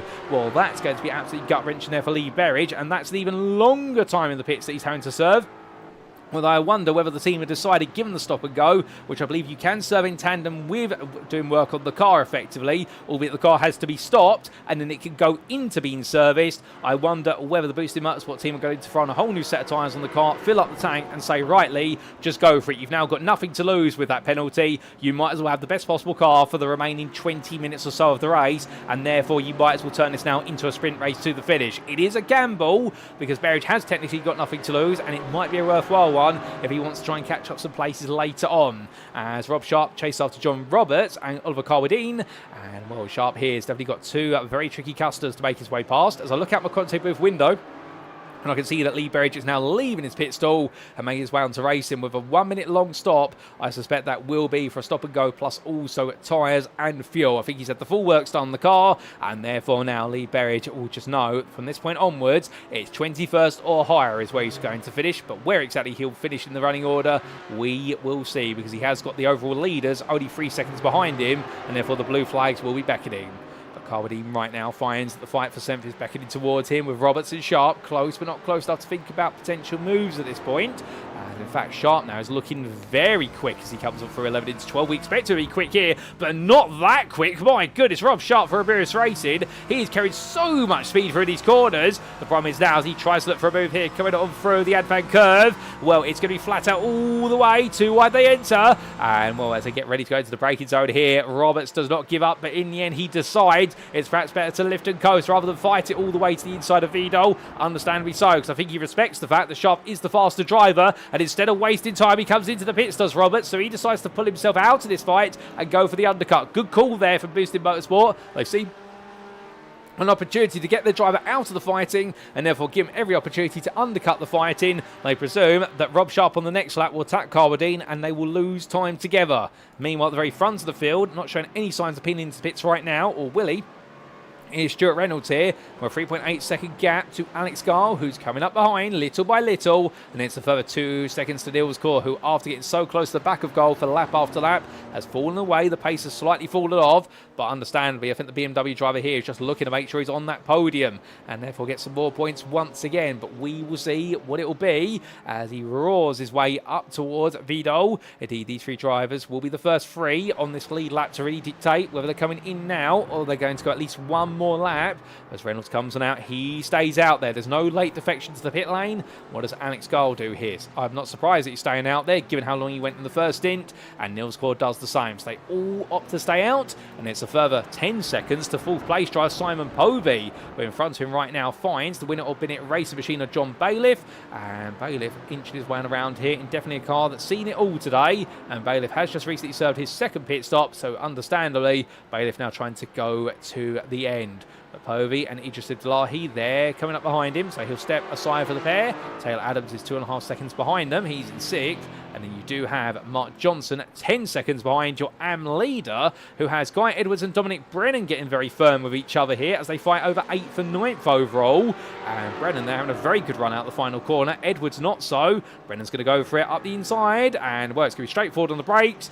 Will it be straightforward coming into the AMG Arena? The answer is yes. And the F-Tech Racing driver gets it done there for 7th place in the Pro class. But of course, that really doesn't mean anything. It's all about overall position for these Pro drivers. He moves to 8th. And now Guy Edwards will play the watching game. And understandably, I suspect at this point in time, he won't to fight it, because otherwise they would just lose time to Mark Johnson and lose the opportunity to pick up some more points.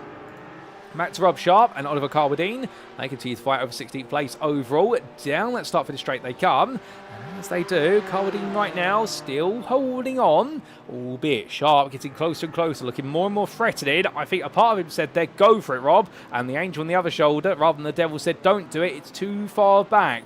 The 86 driver here definitely now started to get more and more adventurous in terms of how he positions the car, trying to get Carwadine to goad himself into an error, which Carwadine could, but then again he may not make a mistake, as we have had a bit of an error through turns 3 and 4 from Heinz Mayer, who's lost out to Gary Toole only moments ago, as they fight for 5th in AM just up the road. So it's change of foot, and the RS Racing driver has dropped to place, and Ryan Penny will be the next target for Gary Toole. And Penny, well, you can see there it's only 1.5 seconds clear, albeit Toole is driving at the best part of what is currently a second a lap faster. So you would imagine by the end of this lap, it's going to be Toole who's all over the back of Penny.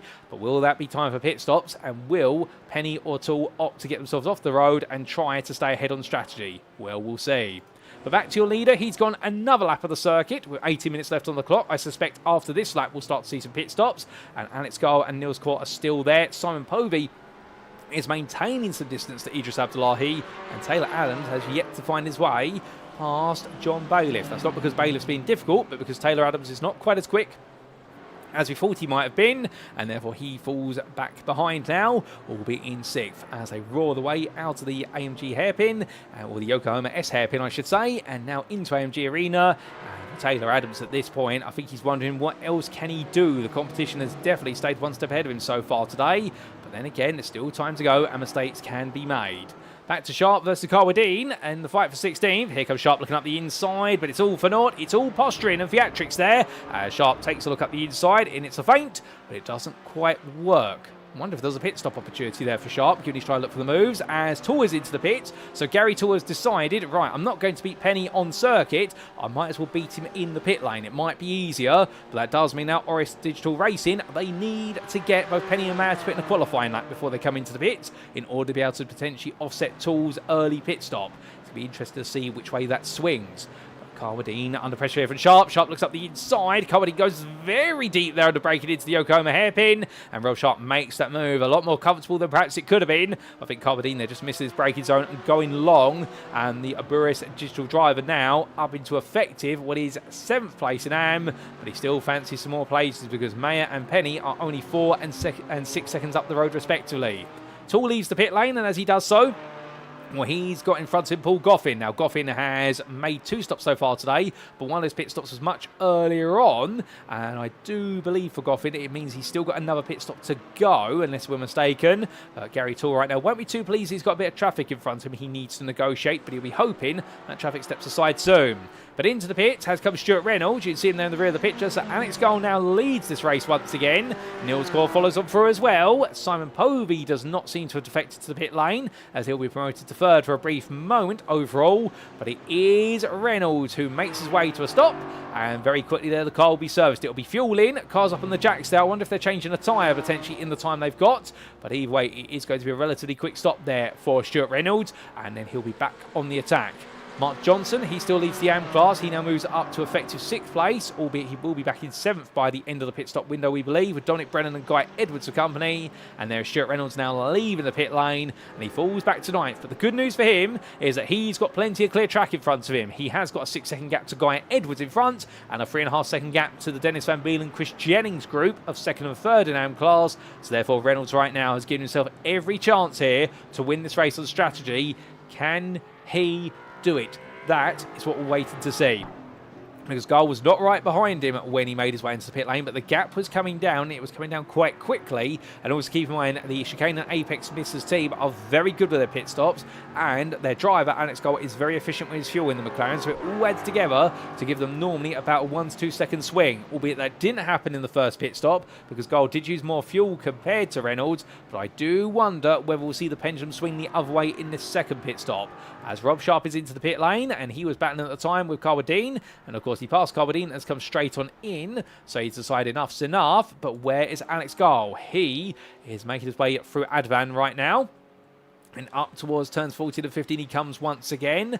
Gull there or thereabouts. 3 seconds is the gap, and Neil's call right now, knowing that if he wants to close the gap, he's going to need to do so good strategy. As Gull tucks into the pit lane, he cuts it as late as possible there. They're legally allowed to cross that line so long as they don't touch that grass, and Neil's call follows it as well. So this is what it's going to come down to then. A pit stop and a lap's difference between the top 3, but who exactly will be leading after it? That's what we're here to see. As Stuart Reynolds right now makes his way out to turn number 12 in towards 13. He's not too far adrift, but remember, this pit stop is going to be shorter by the best part of about 5 to 6 seconds shorter compared to the first, and Taylor Adams meanwhile stays out there to go a lap longer, and he sets a personal best of 2:03.117. That could be interesting later on in the race, should he be able to get himself involved. Our blimp camera's not well positioned, so we won't be able to use that, but meanwhile Alex Gull's still waiting to leave the pit lane as Stuart Reynolds comes down the start finish straight. The Fury Sim Sport V8 right now roaring along, but meanwhile Alex Gull back out the pit lane, and as he comes out this time, he's not going to be able to pressure Stuart Reynolds because he's cleared Reynolds. Reynolds is the best part of a second behind, if not almost 1.5 seconds. So Alex Gull, with a 3-second faster pit stop, has leapfrogged back ahead. It's been swings and roundabouts, but in the end, well, how about that? Alex Gull has been able to retake the lead, and Stuart Reynolds at this point has now got to get the pressure right on immediately.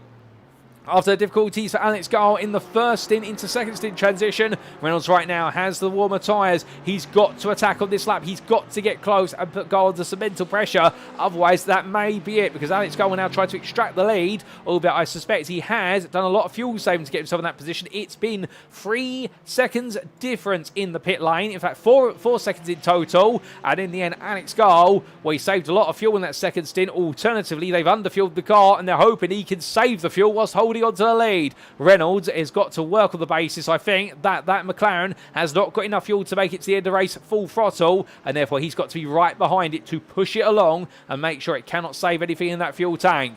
Meanwhile, in the AM class, Mark Johnson. Oh, goodness me, Mark Johnson's had a very long pit stop. A 51-second pit stop, in fact. He's come out 23 seconds behind Chris Jennings. Surely not. Surely Trackmouse have not made the mistake of putting tyres on the car. There's been a strategic blunder, but suddenly, out of nowhere, Jennings is up to second in AM, and meanwhile, Dennis Van Beelen is leading in AM. Neither of them have taken tyres. They didn't need to. Mark Johnson has come on in. I think they've done the full works on the car, unless I've missed something, and Johnson now, what's looking to be an absolutely sealed and done win, has fallen out of his hands, and it's all gone wrong in the pit lane. You couldn't make this up. And Ryan Penny, meanwhile, he's still holding to fourth at the moment. Paul Goffin right behind.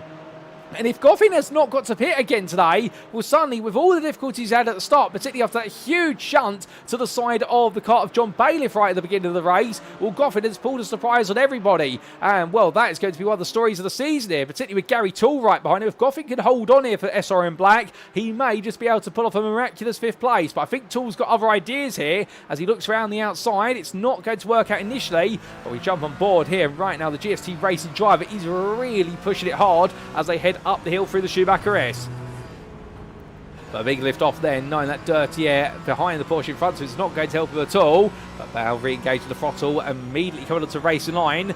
Goff in there not knowing whether to go fully defensive or not. In the end, finally gives up and goes to the racing line. But Tool definitely starting to play the mental games, and Ryan Penny is falling into the clutches of these two. So Tool right now has an opportunity to potentially take full place in AM. The only problem is he's got two cars very close together. They're fighting each other. They're creating a double dirty air draft for him as well, which is great on the straights, but it's terrible through the corners. And Tool right now is really having to pick his places to look for those moves. Here in Vito, it's not going to happen. He's too far back. He needs to be fully alongside if he wants to get to the move.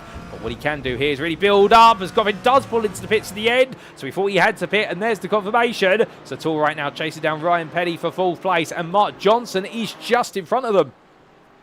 And the problem that Johnson's having here is, given the team have put a whole new set of tyres on the car, he needs multiple laps to warm them back up. He's just done one lap. They will have some temperature now. He needs a second lap. So he could be vulnerable here, Johnson, to a move from Penny before the end of this lap. If Penny can get alongside as Johnson goes deep, and there it is. Penny's going to look for the move here into turn number 2. Johnson will go defensive all the way around the arena now. Inside he'll hold from 2 into 3 if he can. Penny really thinks about it, but he's not there on the break into turn number 3, as Gary Toole right now thinks, okay, attack Penny's whilst he's distracted. But I wonder now where Johnson will be grateful for the fact the two AM drivers behind him are squabbling with each other as much as they want to pick a fight with him.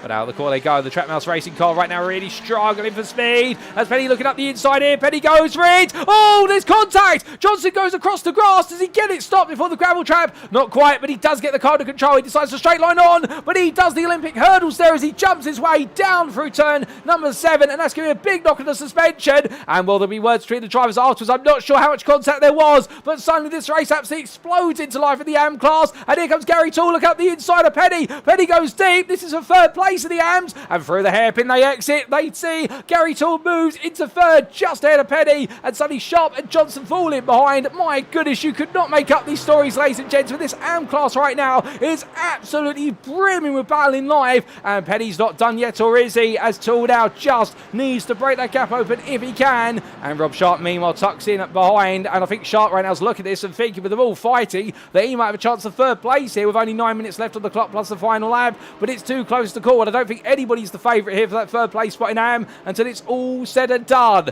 But as they make their way onwards, meanwhile at the very front of the field, we were wondering whether Stuart Reynolds would catch up to Alex Goal, and well, there's a picture that says what the answer is. The answer is YES, yes, to put it simply, because Goal right now has not broken away. Reynolds is within 4 attempts. I think Goal's had to save some fuel to make sure he can get to the end safely, unscathed on fuel capacity, but the problem is Stuart Reynolds right now, he's got the fuel tank. He's going to go for it here, because Reynolds is still chasing the first win of the season. Goal, if he wins this, becomes a 3-time winner, and Reynolds knows that rounds are running out to be able to prevent the Frenchman from being able to bolt away at the top of the standings. Even with the drop scores, a third win right now would give Goal an absolutely huge lead, which would not be unassailable, but it definitely would be pointing all signs towards him being the championship favourite come the end of the season. And Reynolds right now has got to work his magic. We have seen that this Mercedes is comparable to the McLaren over a single lap, but it's where they make up their lap time that is the delta between the two of them. And right now it's in these medium speed sweepers that is where this Mercedes really comes on strong. It's in the low speed corners, meanwhile, where the McLaren is able to do the dance. We're exiting out to turn number 16. The Fury Sim Sport Mercedes right now absolutely committed to each and every apex. That is how strong Reynolds' driving style is. And well, as he gets closer and closer down towards turn 1, he's going to go for it immediately. Up the inside he goes. Alex Goal there does not fight too hard. He lets it go on the inside. Oh, I think this is all part of the tactics of the chicane apex misses driver. I think what he respects the fact is right now he doesn't have enough fuel to be able to get comfortably to the end. As soon as he does, I think Goal will be back on the attack here. So Reynolds right now, if he's not aware of it, he's got to be thinking, what is Goal playing at? Because he's given that to me way too easily, surely. And I think Reynolds here now knows that he is the marked man for the remainder of this race, and that Goal is just preparing to come back at him right at the end. But that's the pressure point, is it not? In the fact that Reynolds right now has to try and make the break. Goal, meanwhile, has to try and stay as close as he can and save some fuel, we believe, in order to give himself enough comfort to attack. And well, if he's able to stay within half a second, I can imagine the final lap of this race is going to be absolutely explosive between these two for all the right reasons. But meanwhile, speaking of the right reasons, we need to take a look back at some brilliant battling in the AM class, because here is Oliver Carbadine and Heinz Mayer, the two teammates who right now are going side by side up the hill in towards Vidal. And in the end, Carbadine goes around the outside of Mayer there. Mayer doesn't make it 100% easy, but it goes to show you Carbadine right now just flying with confidence here as he holds on to 6th place in the AM class, and Ryan Penny is only 5 seconds up the road. But this has been a brilliant showing from the Oris racing teams of both yellow and red, and right now the fact they've got 2 drivers pushing into the top 5, well, it is a sign of things turning the right way up for them, particularly for Ryan Penny, who today has been an absolute star, currently going from 8th to 5th in AM and gaining 4 places overall on the way from 18th to 14th. I think he's going to be with an absolute grin on his face when he gets out the car today. If he can't take on Rob Sharp towards the very end, I don't think he'll be too upset. But we need to take a look back in a brief amount of time, because we have had some exciting moments, and in particular this was Gary Toole versus Mark Johnson only moments ago. Now, you remember, of course, Mark Johnson having to skip off the road, and as he did, well, that was Toole tapping the rear of Penny for a brief moment. But the big question everyone's asking is, did Penny make contact with Johnson, and if so, how much? We'll see that very shortly, as this was Toole looking for the move on Penny down in towards turn number 8. And in the end, well, it was Toole going all in for the move, and we made it count there into turn 8, and on the exit, it was a foregone conclusion. But then back to the battle between Johnson and Ryan Penny, this was the big moment. So as they made their way down into the braking zone, that was the exterior camera angle, which would suggest there was contact, and I think that sent Mark Johnson on his way. Meanwhile, what did it look like from on board? Let's listen in. And there was a little bit of glancing contact there. Now, I think Penny will argue Johnson came across the front of him and therefore led to the contact. I think Johnson would argue that Penny was too close before the corner to therefore really give him the opportunity to back out. It's going to be a difficult one, but that's why we have Stuart, and I'm just your commentator as we come back to your live racing. But with that, and indeed a bit of a contentious bout between the 2 drivers, but they've been able to survive it or thereabouts. Mark Johnson has, however, been relegated all the way down the order because he did pick up significant suspension damage as a result of leaping his way over the grass down towards turn number 7 and 8. Well, that's put him all the way down in 10th place in AM, 20th overall. Well, Ryan Penny right now definitely just trying to get it to the very end. I wonder if he's got some damage to the car as a result of their rub. But meanwhile, Matias, the driver who had it all going right into a big spin, well, he's recovered all the way to 9th place, to be fair. Credit where it's due to him. He's just ahead of your AM leader, Dennis Van Beelen, who he's pulling along with him. And Van Beelen right now, I think, very encouraged by the fact he's keeping behind one of the faster drivers in the Pro class today. And with only 3.5 minutes left on the clock plus a final lap, the battling between these 2 drivers has been absolutely phenomenal. It's not over yet, and I suspect it's not going to be over until the very last corner here, because we've had so many brilliant battles back and forth. The challenge, of course, for all the drivers here is keeping it consistent. None more so, of course, than Reynolds versus Gull right at the front of the field. Stuart Reynolds still holding on for now, but he has got this lap plus 1 more between him and his first win of the season. But he's also got Alex Gull staying right there with him as we ride aboard the McLaren.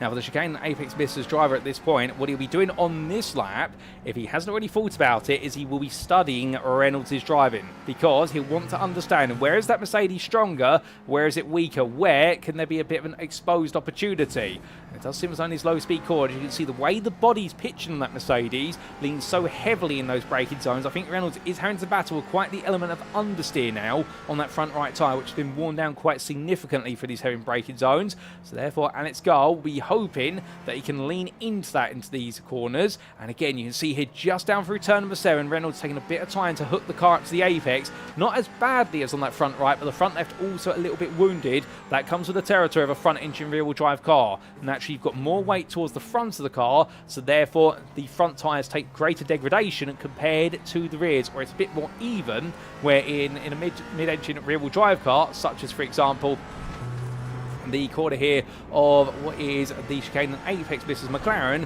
what you do find is that it's a car which ends up in a position where it does wear those rear tyres down even more so compared to the fronts, but that leads to it being a much more sensitive car on the rear end on those low speed corners. It can have a lot more rotation, but it can also become a car that's very prone to oversteer right towards the end of the race distance.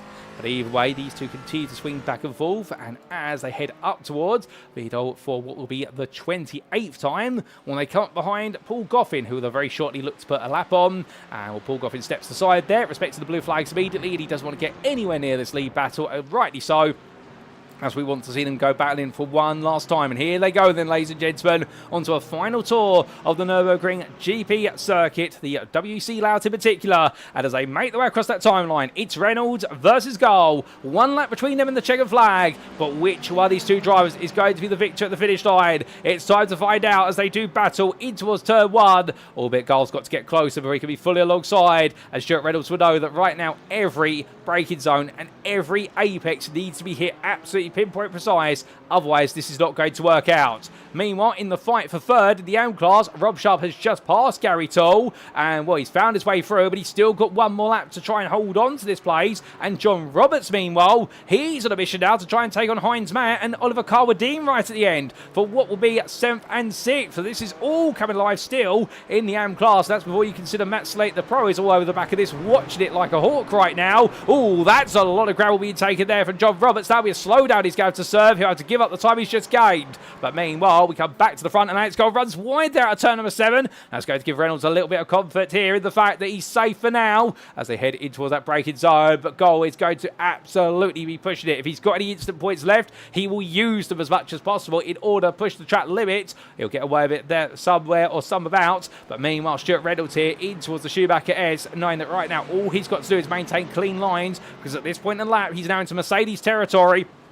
All these straights and also these sweeping bends, and it is a very quick car through these corners. But where can Gold come back in? Can he come back at all? As Reynolds clears turn 11, absolutely fine. Now through turn number 12, Gold is 3.5 tenths of the apex, gets the power down here but runs a bit wide again. That gravel just slowing him down, and Stuart Reynolds right now 4.5 tenths. They make the way through the advent curve. At this point, all Reynolds has got to do is now 2 more braking zones and a straight line finish here. Gold is going to follow him every step of the way, and goodness me, what a race it has been. Through Vito he goes, absolutely nails it. Gold does not, falls back even further to 5 tenths, and as they come through the final corner, well, for Stuart Reynolds, it's been 5 rounds in waiting. Alex Gold may have 2 wins, but Stuart Reynolds finally becomes a race winner here at the Nürburgring, winner overall in pro. What a drive for the Fury Zandvoort driver. Alex Gold for Apex and Chicane Missers takes 2nd place, and then Niels Core rounds off the podium with a very solid drive there in 3rd. It'll then be Simon Povey with an absolute monster of a drive coming through to 4th place in the end for F-Tech Racing,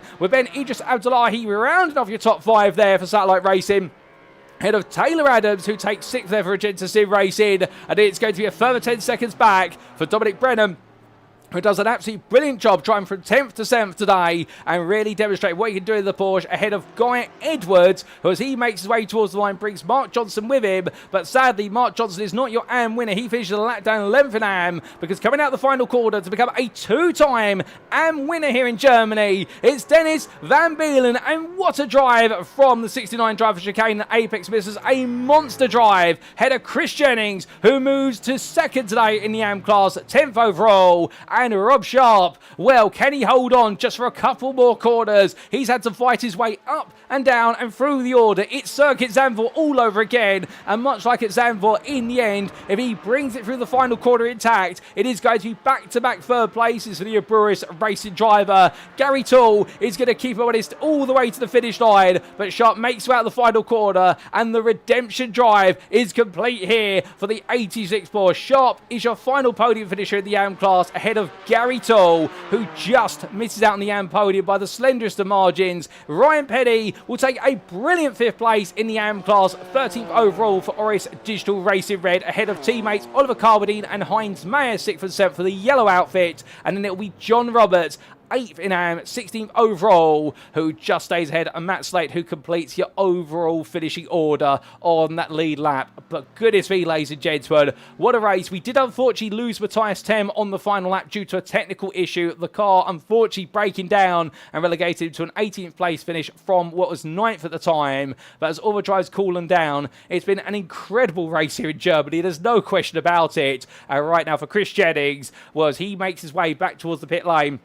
And the Access Sport driver, I think, is going to have a huge smile on his face, knowing that whilst it wasn't a win here today, it's another podium, it's a 2nd place, and he's done an absolutely superb job of stitching this together through all the thick and thin of the fighting. As is Rob Sharp on lap number 1, ends up in the gravel at turn number 8, and by the end of the race, he's come from the back of the field through to 3rd at AM. There's going to be a big smile on his face as well, knowing it's back-to-back podiums, even in the most difficult way of doing it, and if he can have a race where it's not difficult, he may just be a race winner one day. But with that, as we do look to the scenic view, let's take a look at those race results subject to Eddie Stewart's inquiries, and here they are.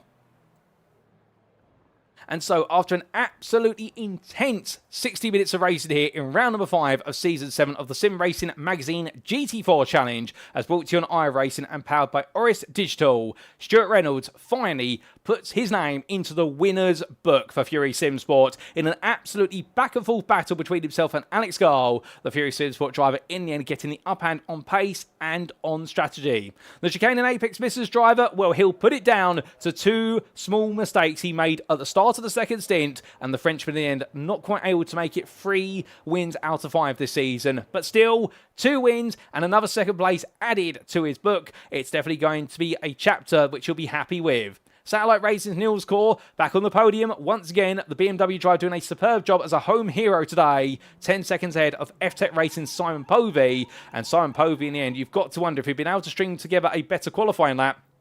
Could he have been in the fight for a podium? Well, that's one of those big what-if questions we'll never truly get an answer to.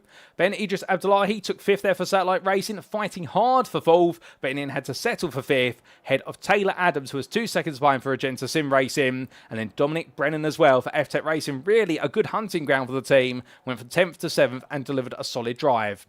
Guy Edwards was 8th there, the privateer, with a race that gradually got quieter and quieter as the day went on, but still rounds off the top 8 all pros, and then we come to AM drives to complete your top 10, of which the winner in AM, Dennis Van Beelen, becomes a 2-time winner there for Chicane and Apex Missers with a ferocious drive and adds some huge overall points to his championship drive. Chris Jennings, 2nd in the AM class, last of your top 10 overall. The Access Sim Sport driver was 4 seconds behind at the finish, but comfortably the best part there of 33 seconds ahead of Rob Sharp, who completed your AM podium for your Burris Racing, with Gary Toole there just behind for GST Racing, and it was Ryan Penny, Oliver Carwadine and Heinz Mayer for the RS Racing red and yellow teams, who completed your overall top 15. John Roberts just missed out there in 16th place for Boosted Motorsport, but was ahead of Matt Slate just by half a second at the finish line. Now, unfortunately, it was a lap down retirement for Matias Tem as Class 5 for Fury Sim Sport, as it was also a lap down finish there for Paul Goffin and John Bailiff, who completed your top 20. Outside the top 20, also a lap down, it was Mark Johnson with that late error from the team, seeing the Trackmouse racing car got onto a whole new set of tyres, and there's an unfortunate adventure across the grass at turns 6 and 7, so we have to go to the pits for a further 3rd time to have suspension work done on it, and then he was ahead of Lee Berridge, who was 2 laps down for Boosted Motorsport, with retirements for Annie Marsden for SRM Black and Kim Such there for Oris Racing Red. But that's your overall finishing positions. As for the AM finishing positions, because of course the AM Championship does account for where they finish in relation to their class rivals, and here we did see in round number 5, Dennis Van Beelen taking a brilliant victory for Chicane and Apex Missers, albeit some would say he had the fortune of difficulties for Mark Johnson for Trackmouse Racing, but Van Beelen, to be fair, fought incredibly hard to move into 2nd, and well, you've got to be in the spot for when the leader drops it, and that's exactly what the Dutchman did. Chris Jennings, in the end, made his way gradually up through the order into 4th in the early stages, and then, with the difficulties of his rivals, made sure he was there to pick up the pieces, of which the pieces resulted in a 2nd place for Access Sim Sport. 33 seconds behind was Rob Sharp there for Burris Racing with a great recovery drive after coming from the gravel trap at turn 8 all the way to 3rd, head of GST Racing's Gary Toole, who definitely came here to fight today, and some incredible moves and contenders to move of the race, if not move of the season from Gary Toole, no doubt about it. Ryan Penny was 5th for Oris Racing Red with his first top 5 in the AM class this season. Well done to the BMW driver, ahead of his teammates from the yellow outfit of Oliver Carwadine and Heinz Mayer, who enjoyed a great bit of battling between them and their rivals, but Carwadine was ahead of his teammate today, and there was only a further 1.3 seconds to John Roberts of Boosted Motorsport, who unfortunately could not make it a top 5 and had to settle for 8th. A lap down was Paul Goffin there for SRM Black with a solid drive midway through, but unfortunately the pace didn't quite stay with him, and Winner of Bennett Racing's John Bailiff in the end fell all the way down the order, having to take a 3rd pit stop unfortunately due to difficulties, but he was best of the rest ahead of Mark Johnson for Trackmouse Racing, who was also a lap down, and Lee Berridge there 2 laps down for Boosted Motorsport, completed the on-track finishing order. It was retirements unfortunately for Annie Marsden and Kim Such, and we hope to see plenty more from them in our next round. For goodness me, ladies and gentlemen, what a race. And what way to start off December. Indeed, if Christmas has come early, it's definitely delivered here at Sim Racing Magazine. And we've still got plenty more racing to come in 2 weeks' time before 2025 is done. But before we get ahead of ourselves, this broadcast is not done, because whilst the racing may have concluded, coming up in approximately 5 minutes' time will be our post-round interviews with our volunteer drivers. Don't go anywhere. You won't want to miss those interviews. We will see you again very shortly.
Alrighty, ladies and gentlemen, without further ado, it is time for our post-round interview. So we've just caught our breath from an incredible round of racing, and we're going to jump in straight away with our winner in the AM class today. He joins me now in the interview room. It's none other than Dennis Van Beelen. Dennis, good evening to you, and what a race. Now, we'll talk a little bit about luck later on in it, but firstly, how does it feel to be a two-time winner this season in the AM class? Yeah, not bad, not bad. Like the way the season started, I would have not expected a single win, but I'll take two. It puts a smile on my face. Good stuff. Oh, it puts a huge smile on your face, and it's putting a smile on my face hearing how happy you are. And just coming into this round, of course, you've had some brilliant results this season, including that win at Le Mans, but something tells me, based on qualifying, perhaps you weren't fancying your chances today because 6th in class, 16th overall, not the strongest qualifying session. No, not at all. So I was struggling on the outlaps. Like these cars are really tricky on cold tires. So I spun 3 times on the outlap. So that was not great. So I had to reset to pit, try again. So I already lost pretty much 1 lap worth of trying in quali. And then the 6 laps I had left, I just didn't hook up a single one. They were all worse than anything I've done in practice. They were worse than my race pace. It was just, couldn't get it together. Quali sucked, big time. Well, maybe a bit of a difficult qualifying session, but still, racing is where the points are made at the end of the day. And from the very outset, as we look back at some of the start of the race pictures, I mean, the thing about you I love, Dennis, is when we go racing and the race starts, we get warned, these GT4s have got cold tyres, be careful about them. You just throw that out the window and go, you know what, the car's already warmed up, I'm going to go attack it into lap 1. And I mean, immediately making moves on Gary Toole and then chasing after the boosted motorsport car in front of you. You don't know where to hold back.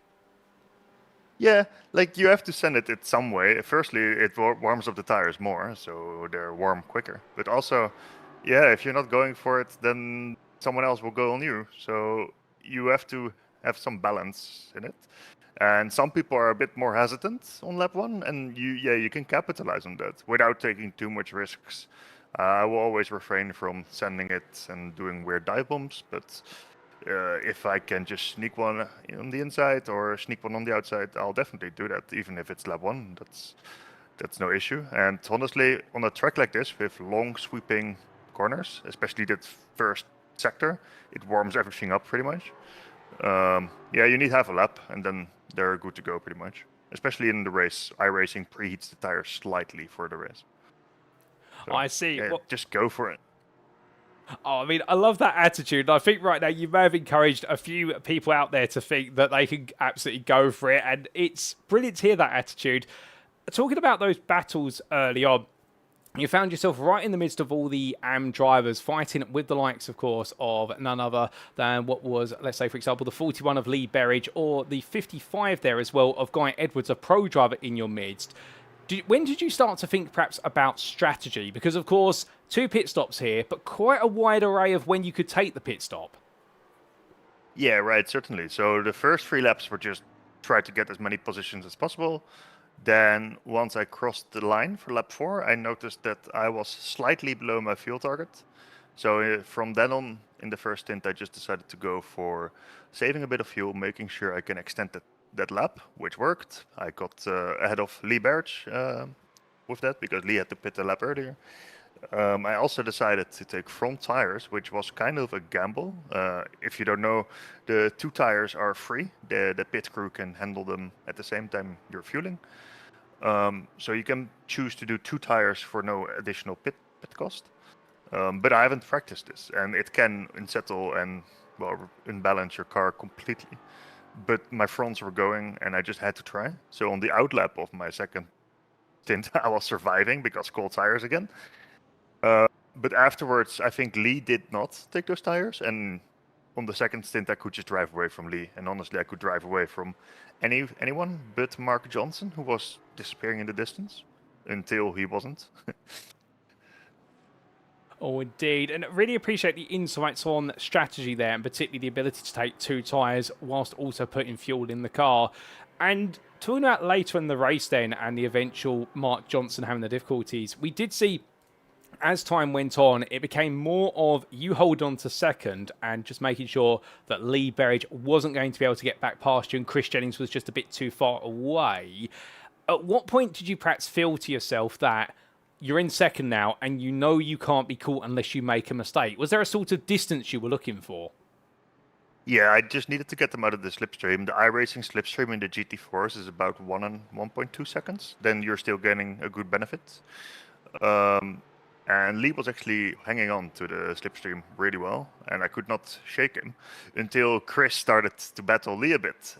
From that moment, I could draw a 2-second gap or something. And at that point, I knew, all right, I might have this. Just head down, don't mess up, because I could pretty much hold that gap until the end. So yeah, from that moment, pretty much.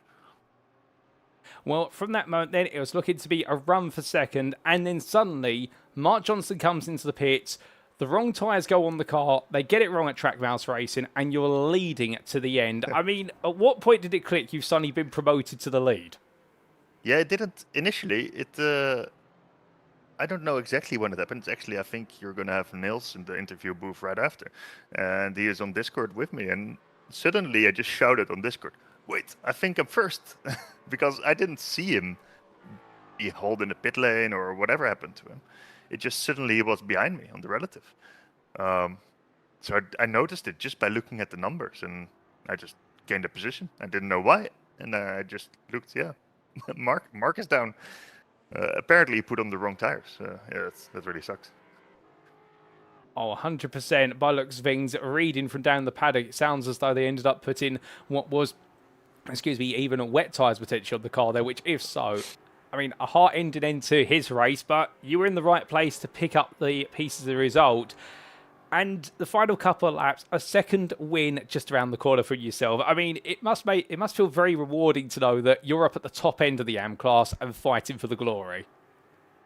Definitely. Like at the beginning of the season, I was not expecting this at all, and now suddenly I'm up in the league. So yeah, I'll fight the next couple of rounds until the bitter end, I guess, and we'll see how far we can go. At the same time, my teammate is doing an amazing job as well in the pro category, and as a team, we're also gaining a lot of points. So yeah, 2 championships to fight for. Good stuff.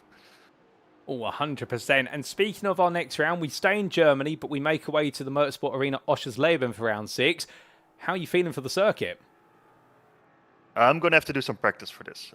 We had Oschersleben in the SRM League, I think 3 seasons ago, and I was in a completely different car. This car is a bit bigger, and I don't think it's really the track for the car, but I'm going to try my best. I'm going to give it all. Well, we look forward to seeing you give it your best in 2 weeks' time and see what you can do at the Motorsport Arena Oschersleben. But Dennis, just before I do let you go, is there anyone you'd like to give a shout out or a thank you to on the broadcast tonight? Yeah, thanks to the Chicane Online Racing team and the guys from Satellite Racing. We're all together in Discord, hanging out, having fun, discussing strategy. It's good fun, and you learn a lot. So, to those guys, Ben, Alex, and Niels. Well, Dennis, it's been an absolute pleasure to have you join me in the interview room. Congratulations on your second win of the season once again. A phenomenal drive, a little bit of luck perhaps at the end to take the lead, but still, you've got to be there to make it happen, and you certainly did today after that 6th place start. We look forward to plenty more Oschersleben in 2 weeks' time. But until then, my friend, have a great evening and savour that second win. Have a good evening. So here and there, ladies and gentlemen, for a very happy Dennis Van Beelen, and goodness me, the Chicane and Apex Mrs. Driver could not ask for a better way to make his way to the second half of the season. But it was not without difficulty qualifying, openly admitting there that qualifying in the end ended up in a position whereby he really only had 1 lap to get the job done after difficulties and spins, but it only takes one lap to put yourself in a good position, and from that point onwards, he went on a charge in the number 69 car, charging his way through the field and fighting with all the AMs around him. Aided a little bit perhaps by some of the madness on the open lap, but not too much. He had to dig in deep to get those places off of the likes of Chris Jennings and also Lee Berridge, but he did so and then was in second. Talked a little bit as well about the fact he was able to then work out the gap he needed to hold on to second, and then when the turn of luck would occur and Mark Johnson, the Trap Mouse team, would put wet tyres on the McLaren, it was all in the hands of Dennis Van Beelen to take that win, a second win of the season, and to really reinforce how happy he's feeling at the moment of being right at the front of battling for AM glory. And as he says there, for himself, fighting as part of 2 major championships, not just the AM Drivers' Championship, but also for the Team's Championship alongside his teammate Alex Gall. All things are pointed upwards to the Dutchman, and long may they continue perhaps at Motorsport Arena Oschersleben. But with that, ladies and gentlemen, we've got a couple more interviews to come. We'll be back very shortly, and we're shifting to the Pro class.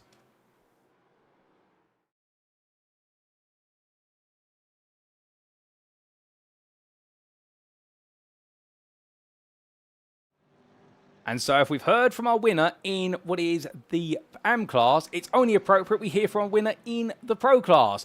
And joining me now in the interview room is none other than Stuart Reynolds. Good evening to you, Stuart, and well, you've tried 4 times this season, albeit it's come away with podiums, but at the 5th time of trying, you are finally a race winner. How does that sound? How does it make you feel, good sir? Ecstatic, really, because to beat Alex Gall is quite an achievement, because he is super quick and very, very good at strategies. He did make me worry a little bit coming out in front of me in the final stretch, but it all played its part, and I finally got past him and took my first win in SRM. Oh, well, brilliant to hear as well. It's not just your first win of the season, but your first win in the Sim Racing Magazine GT4 Challenge. And dialing it all the way back to before the race, second in qualifying, but we saw throughout the whole session, it was between yourself and Alex at pole position. At one point, I think you thought you'd done it, and then suddenly Alex just pumped out of nowhere an extra 10th and a half. You must have been sat there thinking to yourself, what does it take to stop him from taking pole? Yeah, it does, definitely. I was on for a quick lap, but unfortunately, I think it was Guy Edwards got in my way at the final sector, and I think I lost about 3 tenths, but it is what it is. But clearly P2 wasn't too bad because I still got the win. Oh, 100%. And going from qualifying then into the race, what we saw early on was Alex decided to go as soon as possible. You tucked in behind. Your teammate Matias stayed with you as well. And from that point onwards, it seemed to be a game of just follow the leader. Was that always the plan, or was that more of a you had to improvise plan? Because I know Alex is very good at saving fuel, I just figured if I sit behind him and save enough fuel, it would work out. And then I thought, he's actually going a little bit slower than I think I can go, so I'm going to try and undercut him, which I can't remember if I did come out in front of him or not. I don't think I did. I think I did, actually, which seemed to work. But trying to... Luckily, he span as well in the stadium, which really helped me. But yeah, it's just trying to follow him and see where he's quick and where he's slower than me. And I worked out where he was a little bit slower, which was the first couple of corners. So I figured that's why I went for the move where I did as well, near the end. Now, on that whole exchange after the first pit stop, I mean, it was a dramatic moment. You came out just ahead by the smallest of margins after Alex had a slightly longer pit stop. Coming through the ANG arena, we saw him make 2 tiny mistakes. And for context for our viewers, Alex never makes mistakes, typically, or we've not seen him until today. I mean, just from your perspective, suddenly the gap goes from half a second to 5 seconds in the space of those 2 quarters. You must have been grinning from ear to ear and thinking, you know what, it's finally happening. I might just beat him. Yeah, it did bring a smile to my face, but I did also feel a little bit sorry for him because it was going to turn into a really, really good race. I mean, it still did because of his pace, and I think he underfueled a little bit, which helped near the end, but that's what put him near me again on the final stop. Now, on that, of course, second stint was very much you pulling away. A gap started to come back down a little bit towards the end as Alex broke away from Nils Core. And then you mentioned there the fact that the lead swapped hands in the pit. Were you a bit surprised at the fact that he did seemingly underfuel in that second stop, and by the best part of 3 seconds in the pits from what we've been able to calculate to get the track position off of you? Yeah, it did come as a bit of a surprise. I didn't think he was going to be able to pull well, 3 seconds was the gap when he went into the pits. When I went into the pits, sorry. So to come out and still get across the line, I'm quite impressed with that, to be honest. Well, an impressive pit stop for him, no doubt. But then, towards the very end, we saw the two of you swap places again. It did look as though it was a bit of an overtake made as a result of Alex needing to save some fuel as well as you coming on strong. But did you suspect perhaps that he was doing it to stay behind you, save the fuel, and then attack you right at the end? Yeah, that's what I was expecting. Luckily, I think because I changed my tyres at the second pit stop rather than at the first one, I think I just had a little bit more grip on the front left, which really helped me into the right-hand corners just to get the grip and pull away from him so that he couldn't catch me down the straights, which was lucky. But there were a couple of corners where he was a lot quicker than me still, because I don't know whether he changed all 4 or not, but he was definitely quicker in the left-hand corners than me. Well, he may have been a bit quicker in some of the corners, but you were quicker over the lap towards the very end and through the last lap. I mean, at what point did you finally breathe a sigh of relief and thinking, you know what, I'm going to win this one? Coming over the line. Going into that last corner was a bit sketchy. But yeah, definitely coming over the line was when when you know you win. So... Well, it was a win that's been a long time coming. I mean, to be fair, if your main rival of the season, Matias Penttilä, was tuned in tonight, I think he'll be a bit envious of the fact that you two have been dance partners for 4 rounds back-to-back. But today, you did the dance of Alex Goal, and you're able to come out on top. Does this mean now, perhaps, we can see you chasing more wins on a regular basis, given the fact that it's normally a first one, and then the floodgates open? I'm hoping so. The next track, Overshadowed, I haven't really raced around, so... who knows what's going to happen there for me. But my favourite track, Alton, at the end, yeah, that's a possibility for a win there. Oh, brilliant. Well, we look forward to seeing you chase those wins in the upcoming rounds, particularly at Alton, even if it's not at Overshadowed. But with regards to, of course, the championship at this point, a quick question as well. Fighting hard for second, but now you move a little bit closer to the leader. Is this where you expected to be after 4 to 5 rounds? No. After the first race at Spa and doing quite badly, I thought I was going to be well down the order, but it seems to have all come together and I've worked out how to drive the Merc quite well, and it's definitely coming together, so I'm going to fight for the championship, hopefully. Oh, we'd love to hear it. That's the spirit we enjoy. And just before we do let you go, Stuart, is there anyone you'd like to give a shout out or a thank you to live on the broadcast? Fury team for letting me race with them. They do a wonderful job of practicing and stuff. That's about it, really. And their sponsors, of course, are Brutesy, so... No worries at all. Stuart, it's been an absolute pleasure to talk to you, and what a brilliant drive to victory today. A well-deserved first win in your career in the GT4 Challenge at Sim Racing Magazine. Hopefully, it's a sign of the floodgates opening for yourself in the weeks to come. But until then, savour it, my friend, and we will see you at Overshadowed in 2 weeks' time. Thank you very much. Good night. So here and there, ladies and gentlemen, from Stuart Reynolds, our 314 driver from Fury Simsport, a very happy Stuart Reynolds as well, in the fact that second place in the end, a back and forth in qualifying between himself and Alex Goal. And, well, Alex always finds a way to surprise everybody with some lap time right at the end of the session, and so he did. But for Stuart, it was all about the race. And in the early stages, well, it was a mission to stay with the leader from Apex and Chicane Misses. He did exactly that, and it was all about the oscillation with regards to the fuel strategy and also the tyres, of which he got it right on the first pit stop, but on the second pit stop he noticed that Alex Goal decided to underfuel in order to take that track position, and when the opportunity arose to take the place back, he was never going to pass it up. But understandably, the only time he thought he had finally got the win was when he took the finish line, and not a moment before, because the thing about Alex Goal is, beating him is one of the 7 wonders of the sim racing world, given how strong he has been all season long. And for Stuart Reynolds, he's finally found that win. And I think with that, combined with the results he's seen so far this season, the belief is now there's more wins to come, and he's definitely in the title fight. And with that, we said, Donington Park, the season finale, is where we can expect him to be chasing another win. But you never know what could happen at Overshadowed, and when he's had some time to practice it and get his head down and study the ins and outs of the German circuit. But with that, ladies and gentlemen, we've got one more interview to come this evening. Who's it going to be? Stay with us. You'll find out very shortly.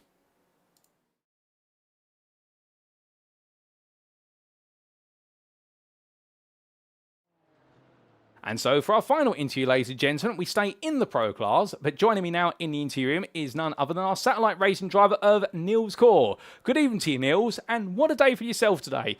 Finding yourself on the podium, perhaps not able to quite to stay with the top two, but still well clear of the rest of the field. Must have been a bit of a proud race for yourself at a home circuit. Yeah, good evening, Paul. I'm definitely very happy that I finally managed to get my first podium of the season. I would have, loved to get it at Le Mans already, but yeah, with how the last 2 rounds went for me, I'm just happy that I finally made it.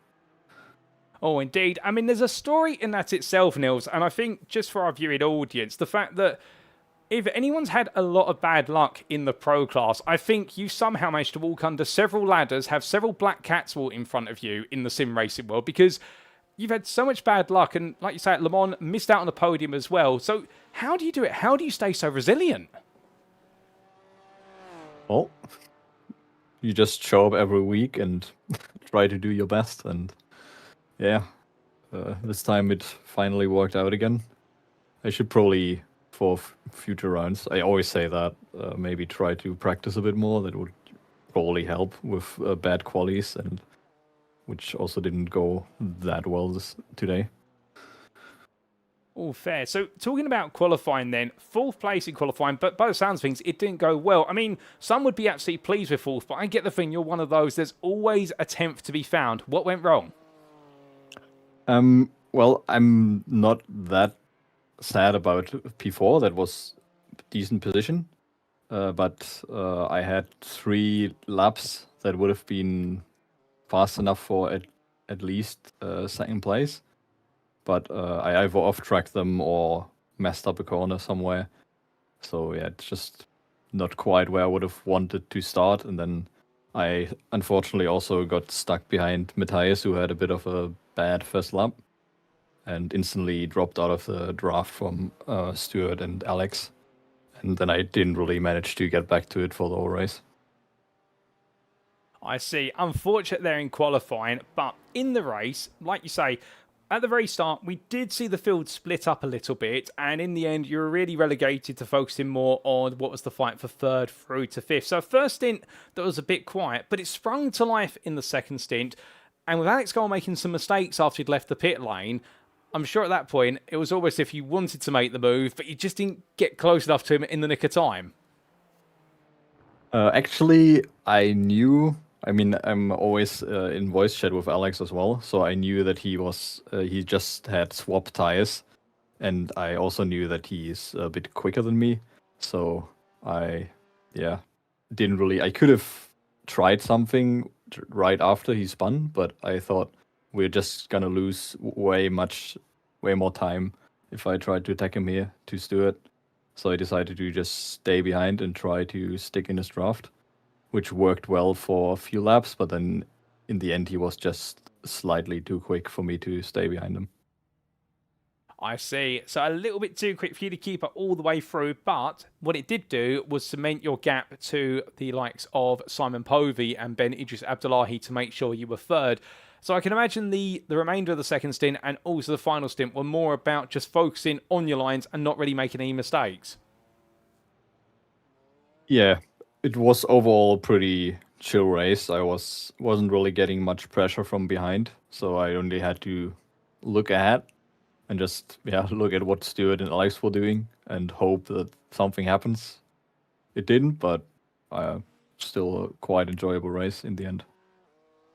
Oh, 100%. I mean, to see on the podium, it's brought a big smile to my face, given the way things have been quite challenging so far this season, but your first podium of the season, surely it must be the start of more to come. Can we expect the same from you at Motorsport Arena Oschersleben in 2 weeks' time? I would definitely hope so. It's basically my home track. It's like only a 40-minute drive away from me, and I go there every year. So, but unfortunately, I haven't actually raced it that much yet, so I'm not sure how I will do there, but I will try to do my best. So does that mean there might be rumours of you visiting the circuit in real life in the next 2 weeks to get some first-hand experience? Well, I haven't driven on it. I was only there to watch DTM and such. Fair play and fair play. Well, Niels, just before we do let you go, is there anyone you'd like to give a shout out or a thank you to live on the broadcast tonight? As usual, big shout out to Satellite Racing, all of our sponsors, and also Ben, who managed to get another great result here. Oh, very true. A brilliant effort from your teammate Ben and a brilliant effort from yourself. Niels, it's been an absolute pleasure to talk to you and well done on your first podium of the season. It's finally happened at the 5th time of trying and we look forward to plenty more at your true home circuit in 2 weeks' time. But until then, have a great rest of your evening and thank you once again. Thank you.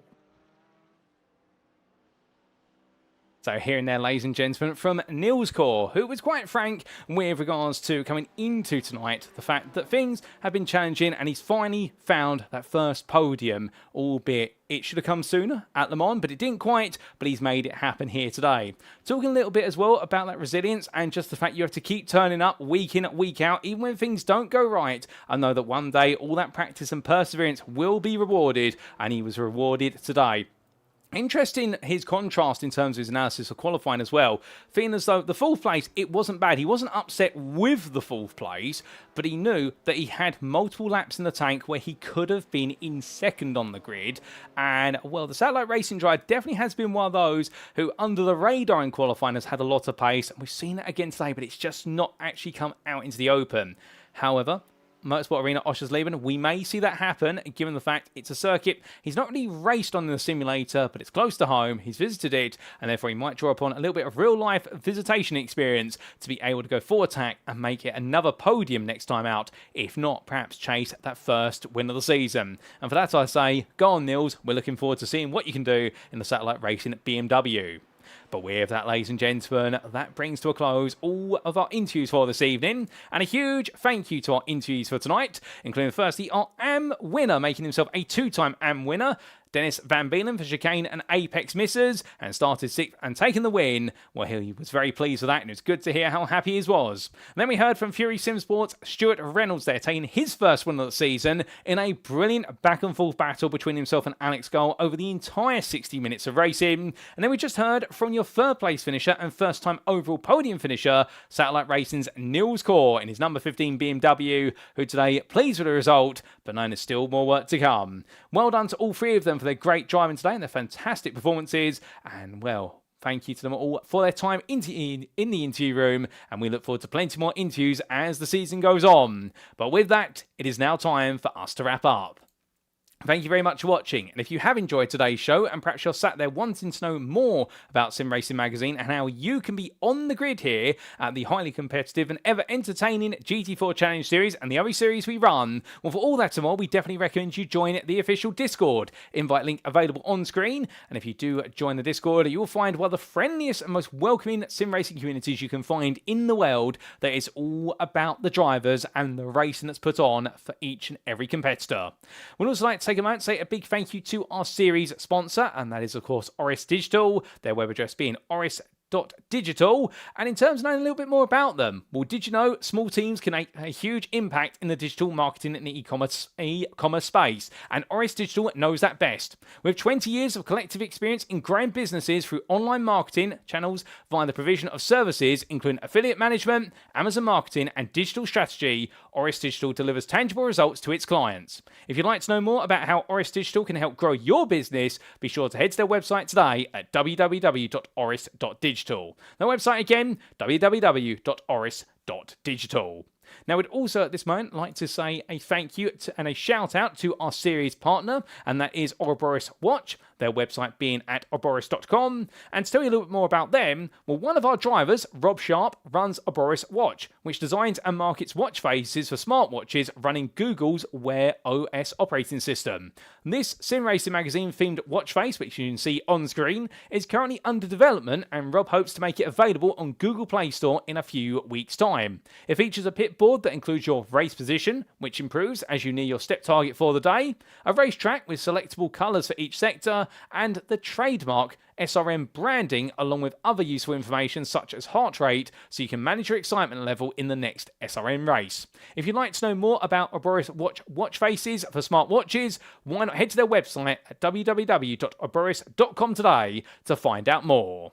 But with that, ladies and gentlemen, well, after an incredible race today to kick off our second half of the season, we don't have to wait too long to sate our appetite for plenty more, because in 2 weeks' time, on Tuesday the 16th of December 2025, we remain in Germany, but we make our way to the Motorsport Arena Oschersleben to conclude our racing at Sim Racing Magazine for 2025 with a showdown at the very tight and highly technical circuit. And what we've seen today has definitely served to shake things up, because overall, we've had a new race winner in the form of Stuart Reynolds, but Alex Gull will still be your championship leader, with a championship lead that needs to be chopped down by his rivals if they want to keep the competition open. Meanwhile in AM, now with 2 wins for Dennis Van Beelen versus 2 wins for John Bailiff, it is anybody's guess how the AM standings are going to shape up as we get closer and closer towards the season's conclusion. So with that, there's no reason why you should not tune in next time and with everything on the line.